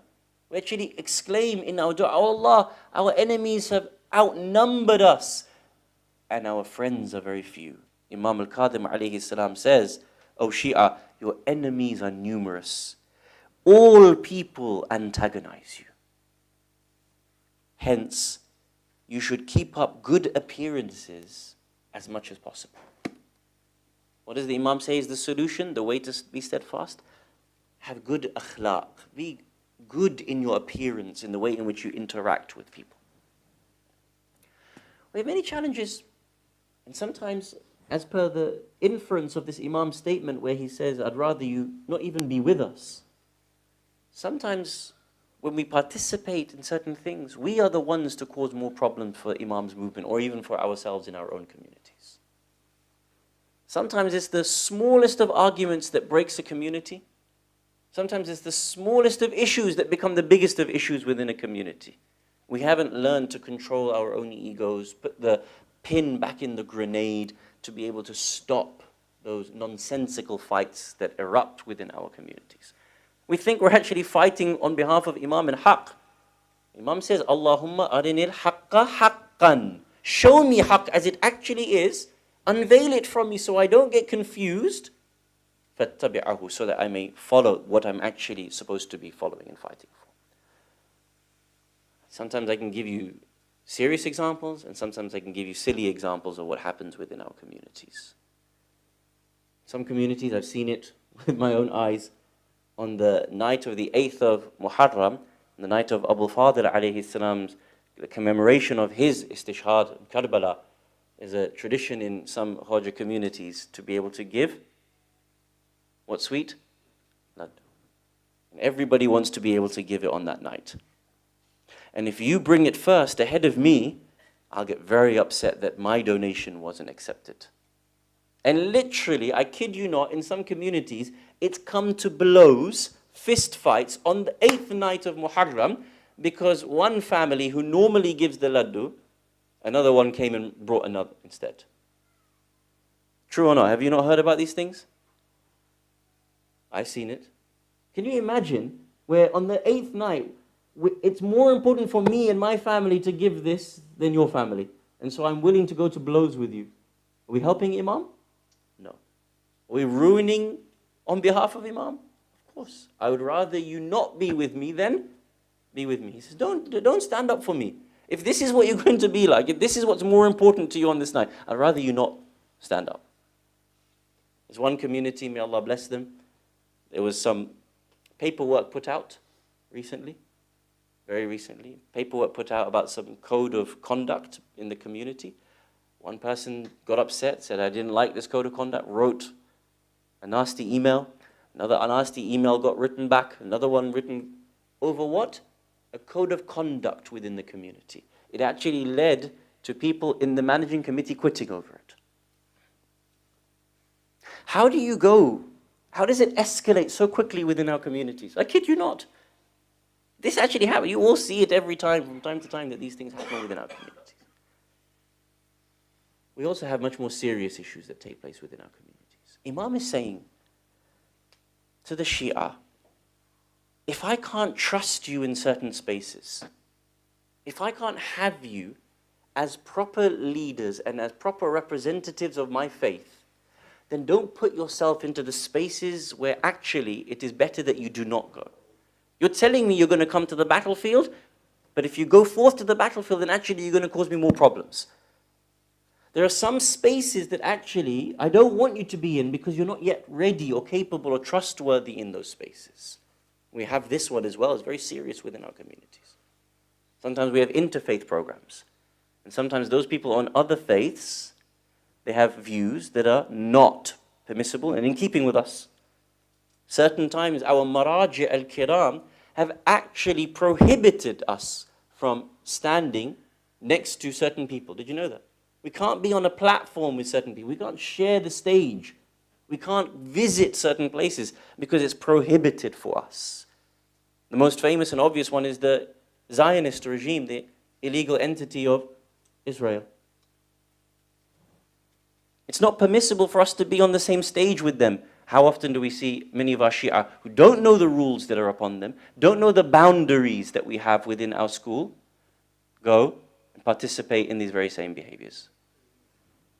Or with the LGBTQ. There are certain boundaries that we have. Yes, for example, there are certain things that we can do, there's certain things that we can't do. Not everyone in every scenario can we share a stage with. But yet, if you don't know the rulings that are upon you, what you'll find is many people actually be on those stages. I remember I had the honor of hosting or organizing Grand Ayatollah Sayyid Muhammad Taqi al-Mudarrisi to do a program for the Prime Minister of Iceland. This is a couple of years ago. It was an online program during pandemic, and it was a program about the environment. And the office of the Prime Minister of Iceland organized for religious scholars to come together and to talk about the environment. The highest religious, there was representatives of the Pope, and the only marja that represented was Sayyid al-Marja al-Mudarrisi, and we organized for him to go. When his wakil was talking to me, you know what his wakil said to me? He said, are there going to be any Zionists on the panel at the same time in which Sayyid al-Marja al-Mudarrisi is going to be speaking? Because if there is, then he can't participate. Absolute zero tolerance, no exceptions. If you don't know your boundaries as Shia or as Muslims, and you don't know your duties, and you put yourself into a position that you don't realize is actually more harmful, acknowledging and normalizing ties with those who are actually the enemies of humanity, then tomorrow, what is the difference between those Shia of Kufa who normalized Banu Umayyah? Said, yeah, we're with you, Yabna Rasulullah. But the moment Banu Umayyah gave the slightest of threats, 18,000 swords turned against Imam al-Hussein alayhi salam. Can you see, we have boundaries. Similarly, even in the political sphere, we have boundaries, not just interfaith. Many times, Muslims are taking all of these accolades and awards from a far-right Islamophobic government, taking OBEs and MBEs, going into the White House, shaking hands with the president, going into number 10, shaking hands. Actually, you have to think, are these people doing more disservice representing us or service? What have we gained from these people? Are we allowed to be able to sit in this way with these people? Think about these things very carefully. When Imam Sajjad alayhi salam gives this example for us, and he says, I'd rather you not stand with me. In what contexts does it apply to us? Sometimes there are people who do more damage for the cause, and in what context do those manifest themselves? Think about those things. Sometimes we also do damage to the Imam's cause when we focus on things that are very tertiary and not the primary causes of the problems that are occurring in our communities. We see big problems that are occurring, but we're not willing to talk about them, not willing to address them. There are people who are apostatizing, leaving Islam. There are violences like domestic violence against our sisters. There are real problems. There's drugs, alcohol, pornography, addiction within our community. If they're not addressed, but the program is more, hey, let's bring the speaker to do as much wahwa as possible, get as many Nara Haydaris as possible, and what's actually happening in the community is not addressed, or the problems of the community or the youth are not addressed, and we're not resolving these problems, then actually we're causing more harm to Imam than good. In our communities, there are real issues at hand that need to be addressed. This is the perfect time where we have the biggest gathering to address the problems. How often do you see the speaker rather spending 10 nights every night talking about the same thing that we've heard for 100 years, rather than actually addressing the issues that are in play in the times in which we live in? Not a single time. How many times this Muharram did you hear about the burning of the Quran? The Quran was burnt and allowed to be burnt by Western governments. Which speaker raised a finger against it? Think about these things very carefully. Are we doing more good or more harm for the Imam's movement? Tell me this. If your house is on fire, if your house is burning, and you see a pile of dust in the corner, you're going to stop to hoover up the dust? It would be nonsensical, wouldn't it, to stop and hoover up the dust, to focus on something that is so minor, doesn't matter right now, when the house is on fire, when our communities have so many different issues to tackle. And if we're not addressing them and speaking about them, and then youth are leaving the deen, youth are being corrupted, issues are occurring, and actually we're doing more of a disservice to the Imam's movement. These things have to be thought about and have to be addressed. When the Imam says to his own Shia, I'd rather you not rise with me than rise with me, what does he mean by this statement in the context of our own time? This is something that I want to leave you and I to think about this afternoon, inshaAllah. Imam Sajjad alayhi salam wasn't just shackled on the 11th of Muharram to leave Karbala for Kufa and Kufa for Damascus. Imam Sajjad alayhi salam was even shackled when he was arrested in Medina and forced to go to Damascus again. Think about this very carefully. Imam had seen so much trial and turmoil in Damascus. You would hope that when he left Damascus to go back to Medina, it would be the last time that he would ever have to see the walls of Sham again. This is an Imam who, when he was asked, what was the most difficult time for you? What did he say? Ash-Sham, Ash-Sham, Ash-Sham. But this was not the last time Imam was forced to go to Damascus. One narration says, this narration actually comes from the biggest Sunni alim of the time of Medina, at the time of Banu Umayyah, by the name of Az-Zuhri. Az-Zuhri narrates this. He says, the Caliph Abdul Malik ibn Marwan al-Umawi, he arrested Imam Sajjad alayhi salam in Medina and demanded that he be extradited to Sham where he was. He has to come to the Caliph again.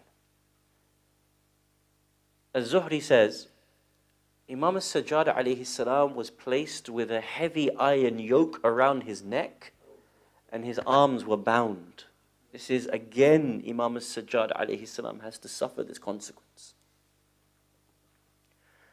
Az-Zuhri, recognizing the stature of Imam Sajjad alayhi salam, runs to him and says to him, Yabna Rasulullah, I wish I didn't have to see you in this sorry state.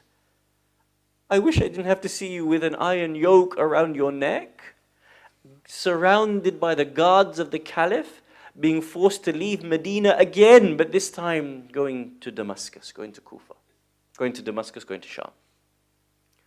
Imam Sajjad alayhi salam responds and he says, I swear by Allah, I will not leave the boundaries of Medina with these shackles on me.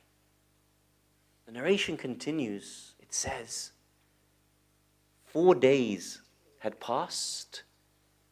Az-Zuhri went to go check on the situation of Imam Sajjad and why the soldiers of the Caliph still remained on the edge of Medina. He got there and he inquired, where is Ali ibn al-Hussein Zaynal Abidin?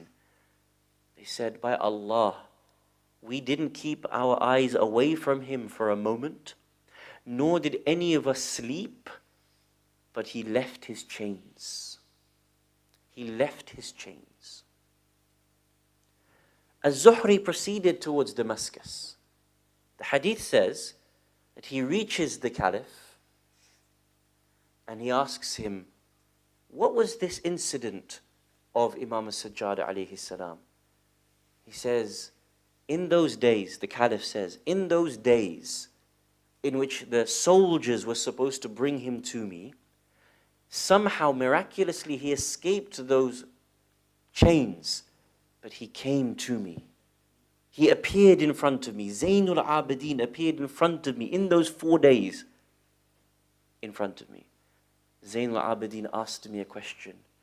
Imam Sajjad said, who am I and who are you? Just those words. Do you know who I am? Do you know who I am, Ali ibn al-Hussein? And who are you? You are from Banu Umayyah. I am from Banu Hashim. I'm the grandson of the Prophet. You are the grandson of Abu Sufyan. Do you know who I am and do you know who you are? The Caliph responded by saying, those words shook me and petrified me, such that if you looked at me, even my clothes would shake. Zuhri says in the hadith, I told him, to the Caliph, I said, you have misunderstood Zaynul Abidin. You have misunderstood the reality of whom this man is. Imagine this man standing in front of you and I in Kufa and in Damascus with shackles upon him, that he could free himself at any moment that he wished. And he has to say to them, do you know who I am? For those of you who don't know me, I will introduce to you who I am. I am the son of that man who went on Mi'raj. I am the son of that man who visited Sidratul Muntaha. I am the son of that man who went on the wings of Buraq. And I am the son of that man who won at the battles of Khaybar and Khandaq. I am the son of that man who will divide Jannah. And then he comes to the story of his father. And I am the son of that man who was left in the plains of Karbala without any ghusl and without any kafan for the wild beasts to circulate around him. Imagine if Sajjad had recited the Maqtal in full of his father. I am the son of that man who went into Sajda before he was martyred. I am the son of that man who was beheaded and his head placed upon a spike. I am the son of that man whose body was trampled upon by the horse's hooves. I am the son of that man whose finger was cut off and they tried to steal the ring from him. I am the son of that man who asked for water for his 6-month-old baby, but rather they shot my baby brother with an arrow. I am the son of that man who said, so long as I am alive, do not attack my women and children, but they showered arrows onto the tents of the women and children whilst he was alive. I am the son of that man who begged for water, but they said to him, O Hussein, you will not have water until you reach the pitfalls of hell. I am the son of that man. I am the son of that man whose mother Fatima now has the shirt of Hussein, and she will present it on the day of judgment, and she will say, oh Allah, take revenge on my behalf. Can you imagine what a sermon of Sajjad alayhi salam would have been? In these days, Imam Sajjad alayhi salam is sitting in a dungeon, the like of which has no cover to stop the heat from coming in and the cold from coming in. It is said in the books of Maqtal that the heat was so hot in the day and the cold was so cold in the night that on the women's faces and on their hands it started to take such an effect that their hands and their face started to turn color, started to become so bruised that if you looked at them, their faces had changed. If you looked at them, you would not realize who they are. This is not only a dungeon like this, but next to that dungeon, Yazid is lying comfortably in his bed, and he has the head of Imam al-Hussein alayhi salam on a plate. And you can imagine in these days, Sakina calling out to her father, oh father, where are you? They keep coming in and slapping us. They keep taking us out and parading us. They keep taking us out. Imam al-Sajjad alayhi salam has a hadith where he says, 6 things happened to us in Damascus that had not happened anywhere else on our trials. He says, when we got to the great gate of Damascus, we were forced to stand outside Bazar al-Sham whilst they decorated the palace of Yazid. When we entered into Bazar al-Sham, they paraded us from one area to another. They took us to the area of the Christians and the Jews, and they said to them, these are the children of those who defeated you at Khaybar and Khandaq. Now you may mock them, for we have taken them captive. We were paraded. They began to throw stones at us. They threw boiling water at us. One lady, she took a piece of wood, she set it alight, and she threw it at Imam Sajjad alayhi salam. I want you to imagine Imam's arms are bound. His body is being hurt by the fire. How does Imam Imam al-Sajjad put that fire out. Then Imam al-Sajjad says in the Maqtal that they took the women and children to the area where they would sell slaves. They tried to sell Zaynab off as a slave. They tried to sell Kulthum off as a slave. They tried to sell Ruqayya off as a slave. These are the words of Imam al-Sajjad alayhi salam. Eventually, the Caliph Abdul Malik poisons Imam al-Sajjad alayhi salam. The poison goes through his body. It turns his body this way and that. But then he is lying on that deathbed of his. It is said that his son Imam al-Baqir alayhi salam is sitting by his side, sitting by his chest. He looks towards his son al-Baqir. He says, "Oh my son al-Baqir, right now you are sitting by my chest.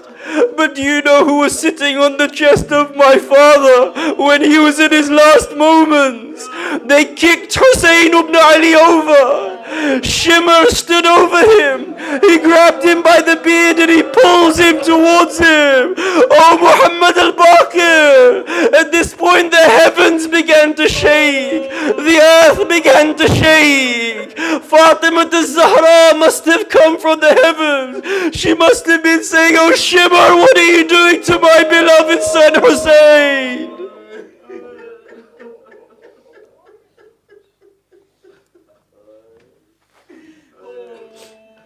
ألا لعنة الله على القوم الظالمين وسيعلم الذين ظلموا أي منقلب ينقلبون إنا لله وإنا إليه راجعون.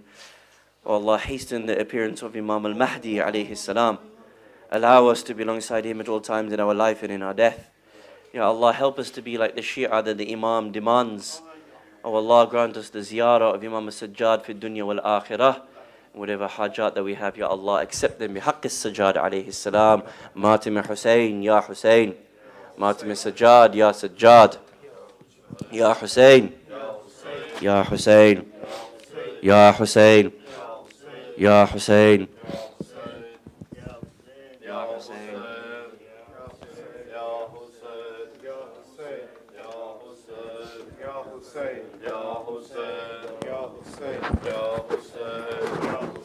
Ya Hussein, Ya Hussein, Ya Hussein, Ya Hussein, Ya Hussein, Ya Hussein, Ya Hussein, Ya Hussein, Ya Hussein. یہ سوچ کے روتا ہوں ماں بہن کھلے سر ہیں کس طرح سے دیکھوں گا جو سامنے منظر ہے نیزے پہ ہے ایک سر روتا ہے جو اکثر کرتا ہے جو نوحہ لو آ گیا بازار مظلوم کا کنبہ جب شام کو پہنچا عابد کا تھا نوحہ لو آ گیا بازار لو آ گیا بازار لو آ گیا بازار لو سب مل کے ماشاءاللہ لو ہر ایک قدم بابا قرآن سناتا ہے اور آگے کے پتھر خود چہرے پہ وہ کھاتا ہے زہرا کا دلارا احمد کا نواسا ہے برسر نیزا لو آ گیا بازار لو لو آ یا بازار لو آ یا بازار لو اے پردے کا محافظ آپ سر اپنا گراتا ہے، خون روتا ہے وہ غازی جب بھی نظر آتا ہے، زینب کا کھلا سر اور شام کا منظر، سر پہ نہیں پردہ، لو گیا بازار، لو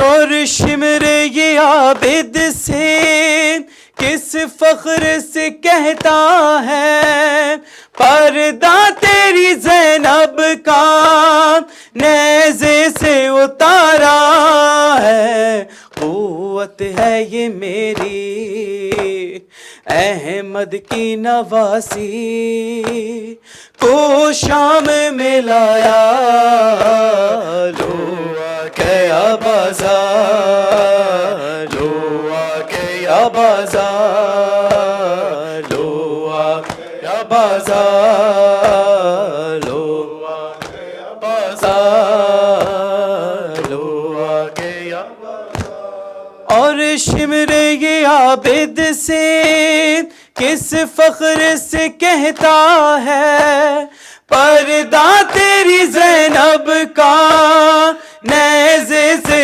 اتارا ہے، قوت ہے یہ میری احمد کی نواسی کو شام میں لایا، لو گیا بازار، لو گیا بازار، لو گیا بازار، وہ ننھی سکینہ کو مانگا ہے کنیزی میں، میں مرتا ہوں جیتے جی ماحول شرابی میں، گھبراتی ہے بچی اور ہو کے میں بھائی کچھ کر نہیں سکتا، لو آ گیا بازار، لو آ گیا بازار، لو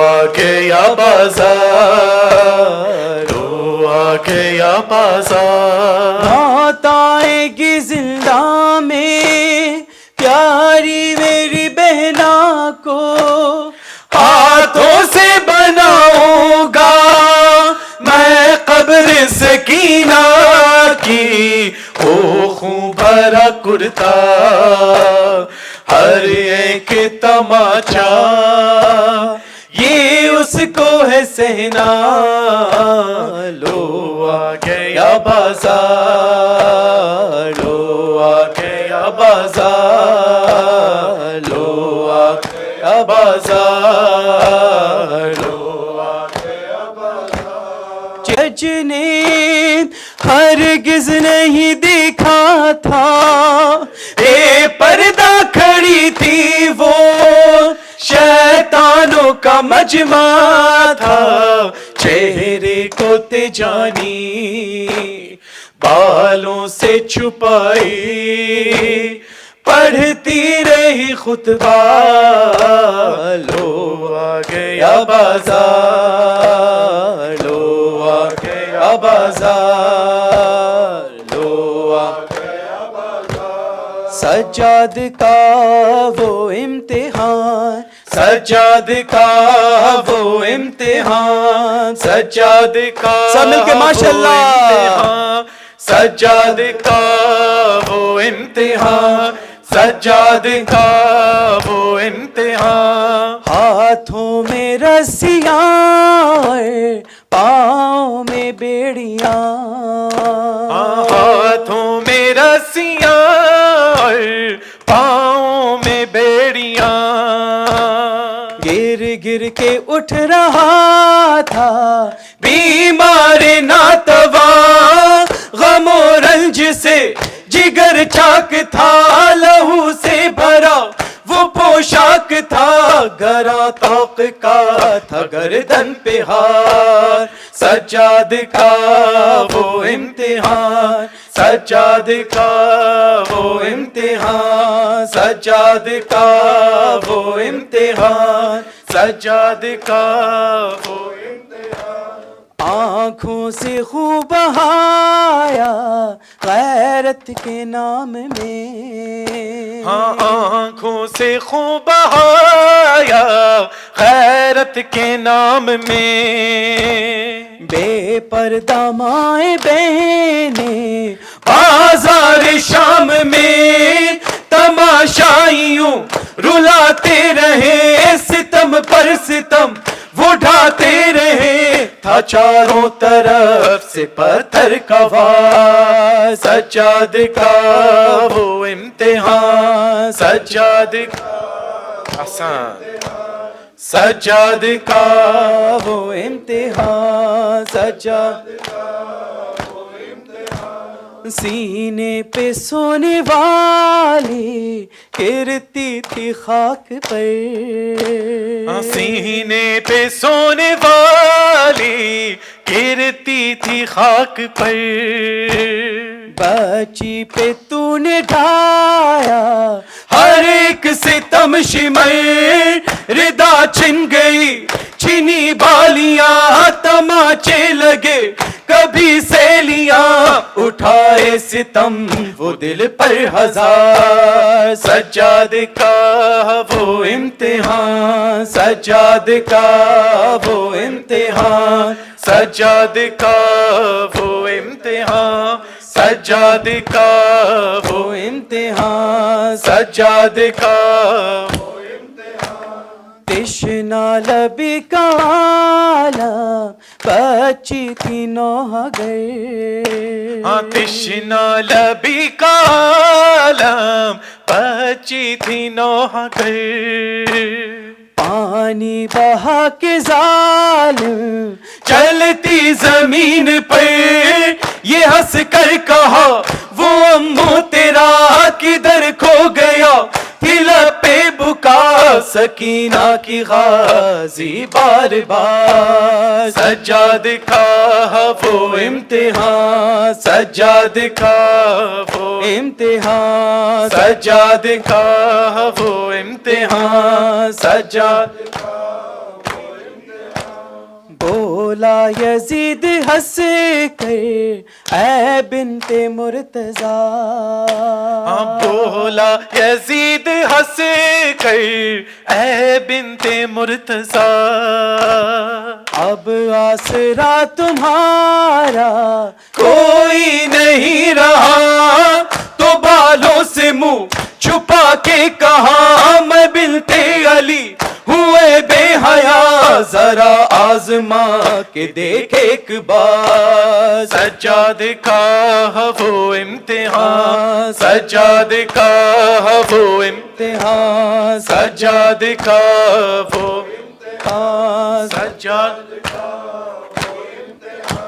سجاد کی اذان رک سکتی نہیں کبھی، سجاد کی اذان رک سکتی نہیں کبھی، دنیا کو اب تجانی پیغام دو یہی، جو بھی روکنے کی کوشش کرے عزائے حسین وہ سب جان لے، انہی پہ ہے لعنت بے شمار، سجاد کا وہ امتحان، سجاد کا وہ امتحان، سجاد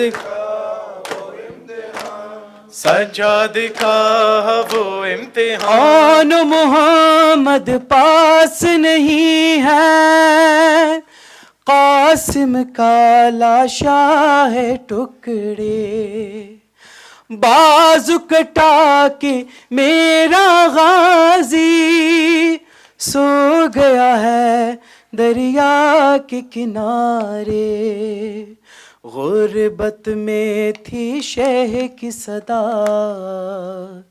حل من ناصر ینصرنا،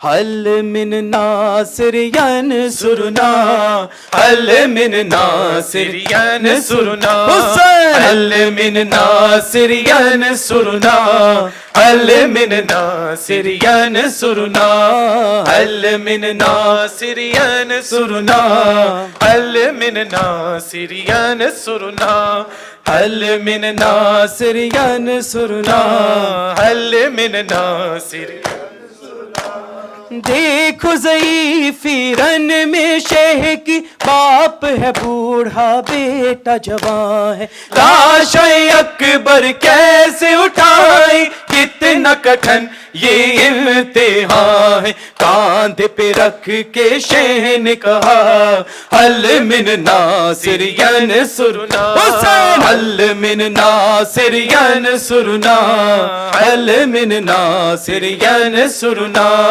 حل من ناصر ینصرنا ینصرنا حل من ناصر ینصرنا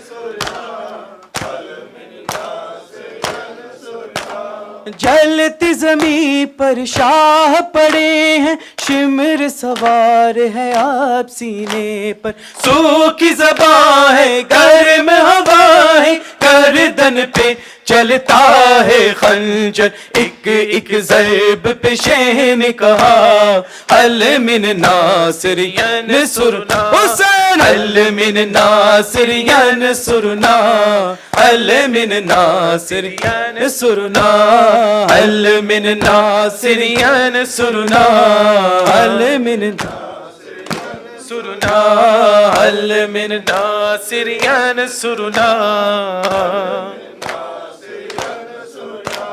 کتنے ستم سجاد نے جھیلے درے لگتے تھے اور پتھر ہاتھ پسے گردن تو بندھے تھے دیکھ کے عابد بولے روک غازی کا سر فوق نیزا حل من ناصر ینصرنا حل من ناصر ینصرنا حل من ناصر ینصرنا حل من ناصر ینصرنا حل من ناصر ینصرنا حل من ناصر ینصرنا کربل میں عاشور کا دن تھا زینب خیمے کے در پہ کھڑی تھی آئی کو ذبح ہوتے ہوئے وہ آنکھوں سے دیکھتی ہائے تجانی بولی حزین کربلا حل من ناصر ینصرنا حسین حل من ناصر ینصرنا حل من ناصر ینصرنا حل من ناصر ینصرنا حل من ناصر اے میری بی بی اے میری بی بی تیرے در پہ استغاثہ ہے تیرا ممنون میری شاہزادی یہ جہاں سارا ہے یا زہرا یا زہرا یا زہرا یا زہرا یا زہرا یا زہرا تیرے روزے کا جو نظارہ ہے ہر گنہگار کا سہارا ہے تیرے روزے کا جو نظارہ ہے ہر گنہگار کا سہارا ہے آسماں پر جو یہ گٹائیں ہیں تیری چادر کا ایک کنارہ ہے یا زہرا یا زہرا یا زہرا ماشاءاللہ یا زہرا یا زہرا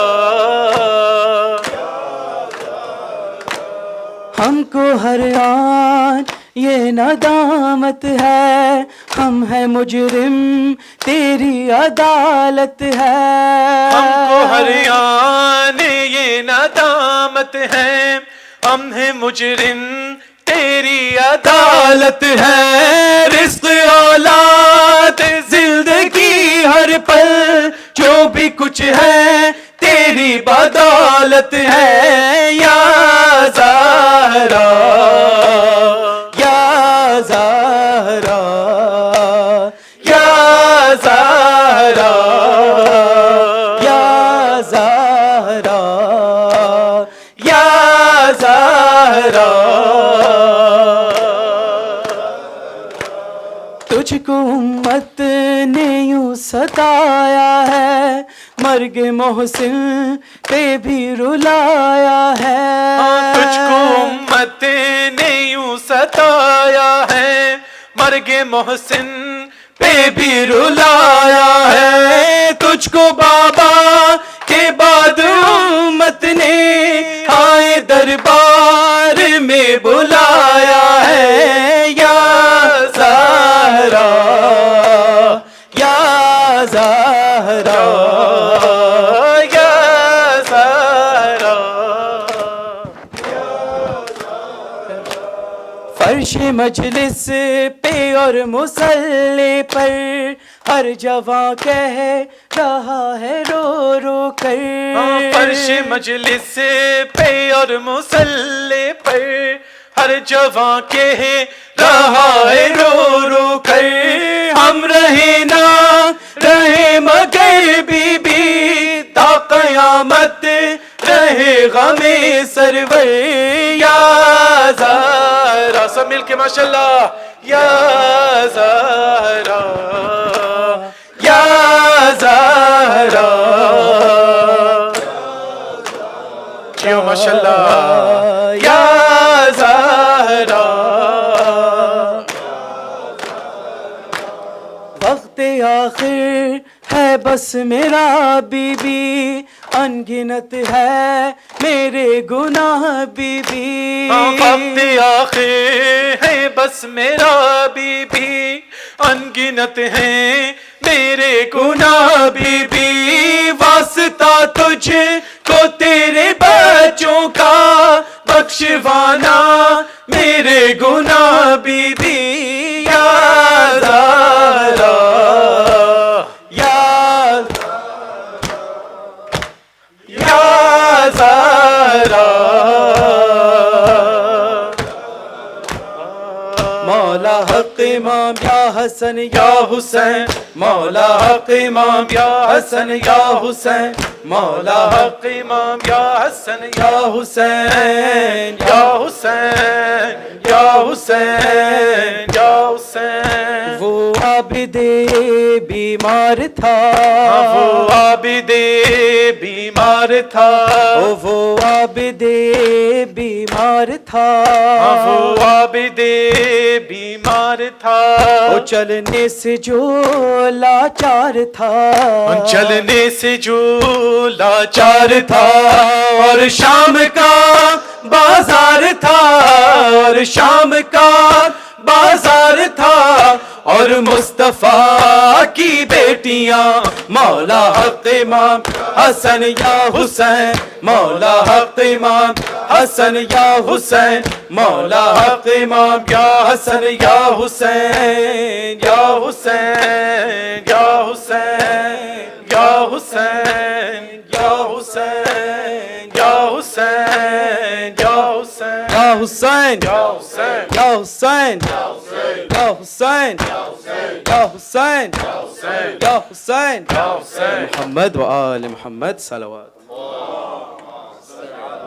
محمد آل محمد. سورة المبارک الفاتحہ.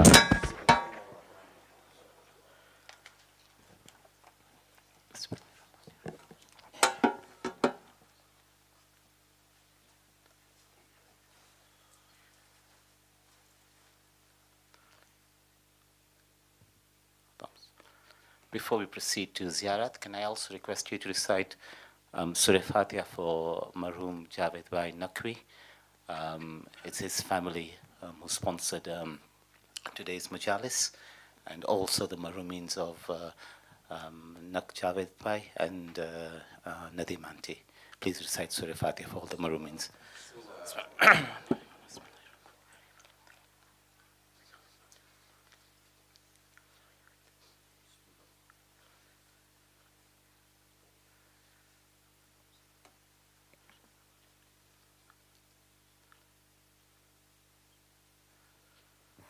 May also thank Abbas and Shabir for coming over.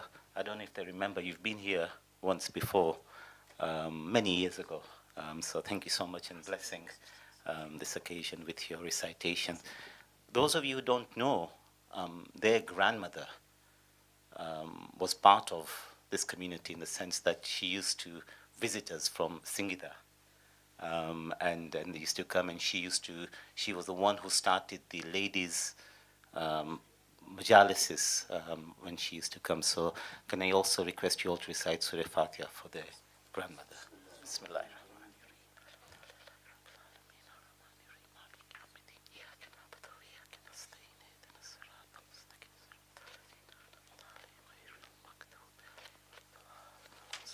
And inshallah, Thursday night is the 20th of the Shahadat Karbala. So please, if you are able to come, then please try and make every effort to attend.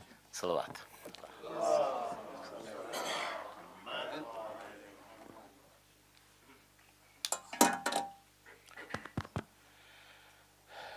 Bismillah ar-Rahman ar-Rahim.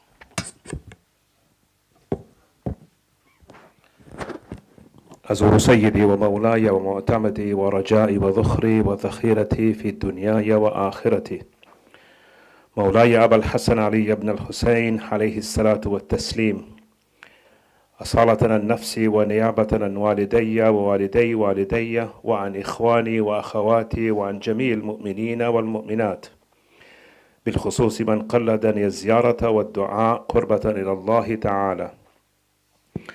بسم الله الرحمن الرحيم. السلام عليك يا زين العابدين، السلام عليك يا زين المتهجدين، السلام عليك يا إمام المتقين، السلام عليك يا درة الصالحين، السلام عليك يا ولي المسلمين، السلام عليك يا قرة عين الناظرين العارفين، السلام عليك يا خلف السابقين، السلام عليك يا وصي الوصيين، السلام عليك يا خازن وصايا المرسلين، السلام عليك يا ضوء المستوحشين، السلام عليك يا نور المجتهدين، السلام عليك يا سراج المرتاضين، السلام عليك يا ذخر المتعبدين، السلام عليك يا مصباح العالمين، السلام عليك يا سفينة العلم،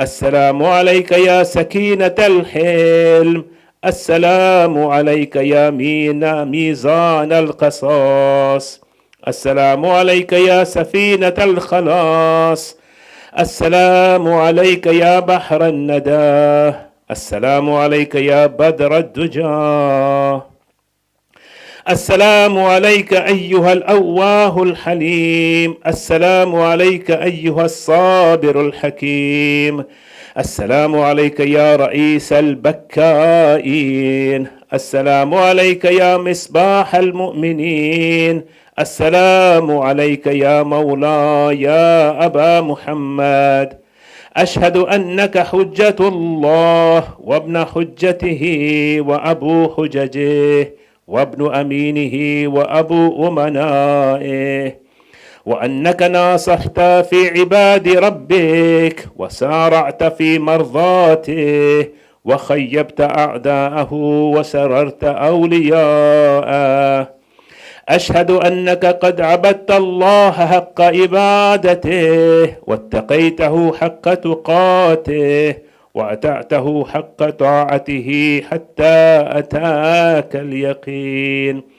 فعليك يا مولاي يا ابن رسول الله أفضل التحية والسلام عليك ورحمة الله وبركاته. السلام عليك يا أبا عبد الله وعلى الأرواح التي حلت بفنائك. عليك مني سلام الله أبدا ما بقيت وبقي الليل والنهار، ولا جعله الله آخر العهد مني لزيارتكم. السلام على الحسين وعلى علي بن الحسين وعلى أولاد الحسين وعلى أصحاب الحسين وعلى أخيه أبي الفضل العباس وأختي الحوراء زينب الكبرى. والسلام عليكم جميعا ورحمة الله وبركاته.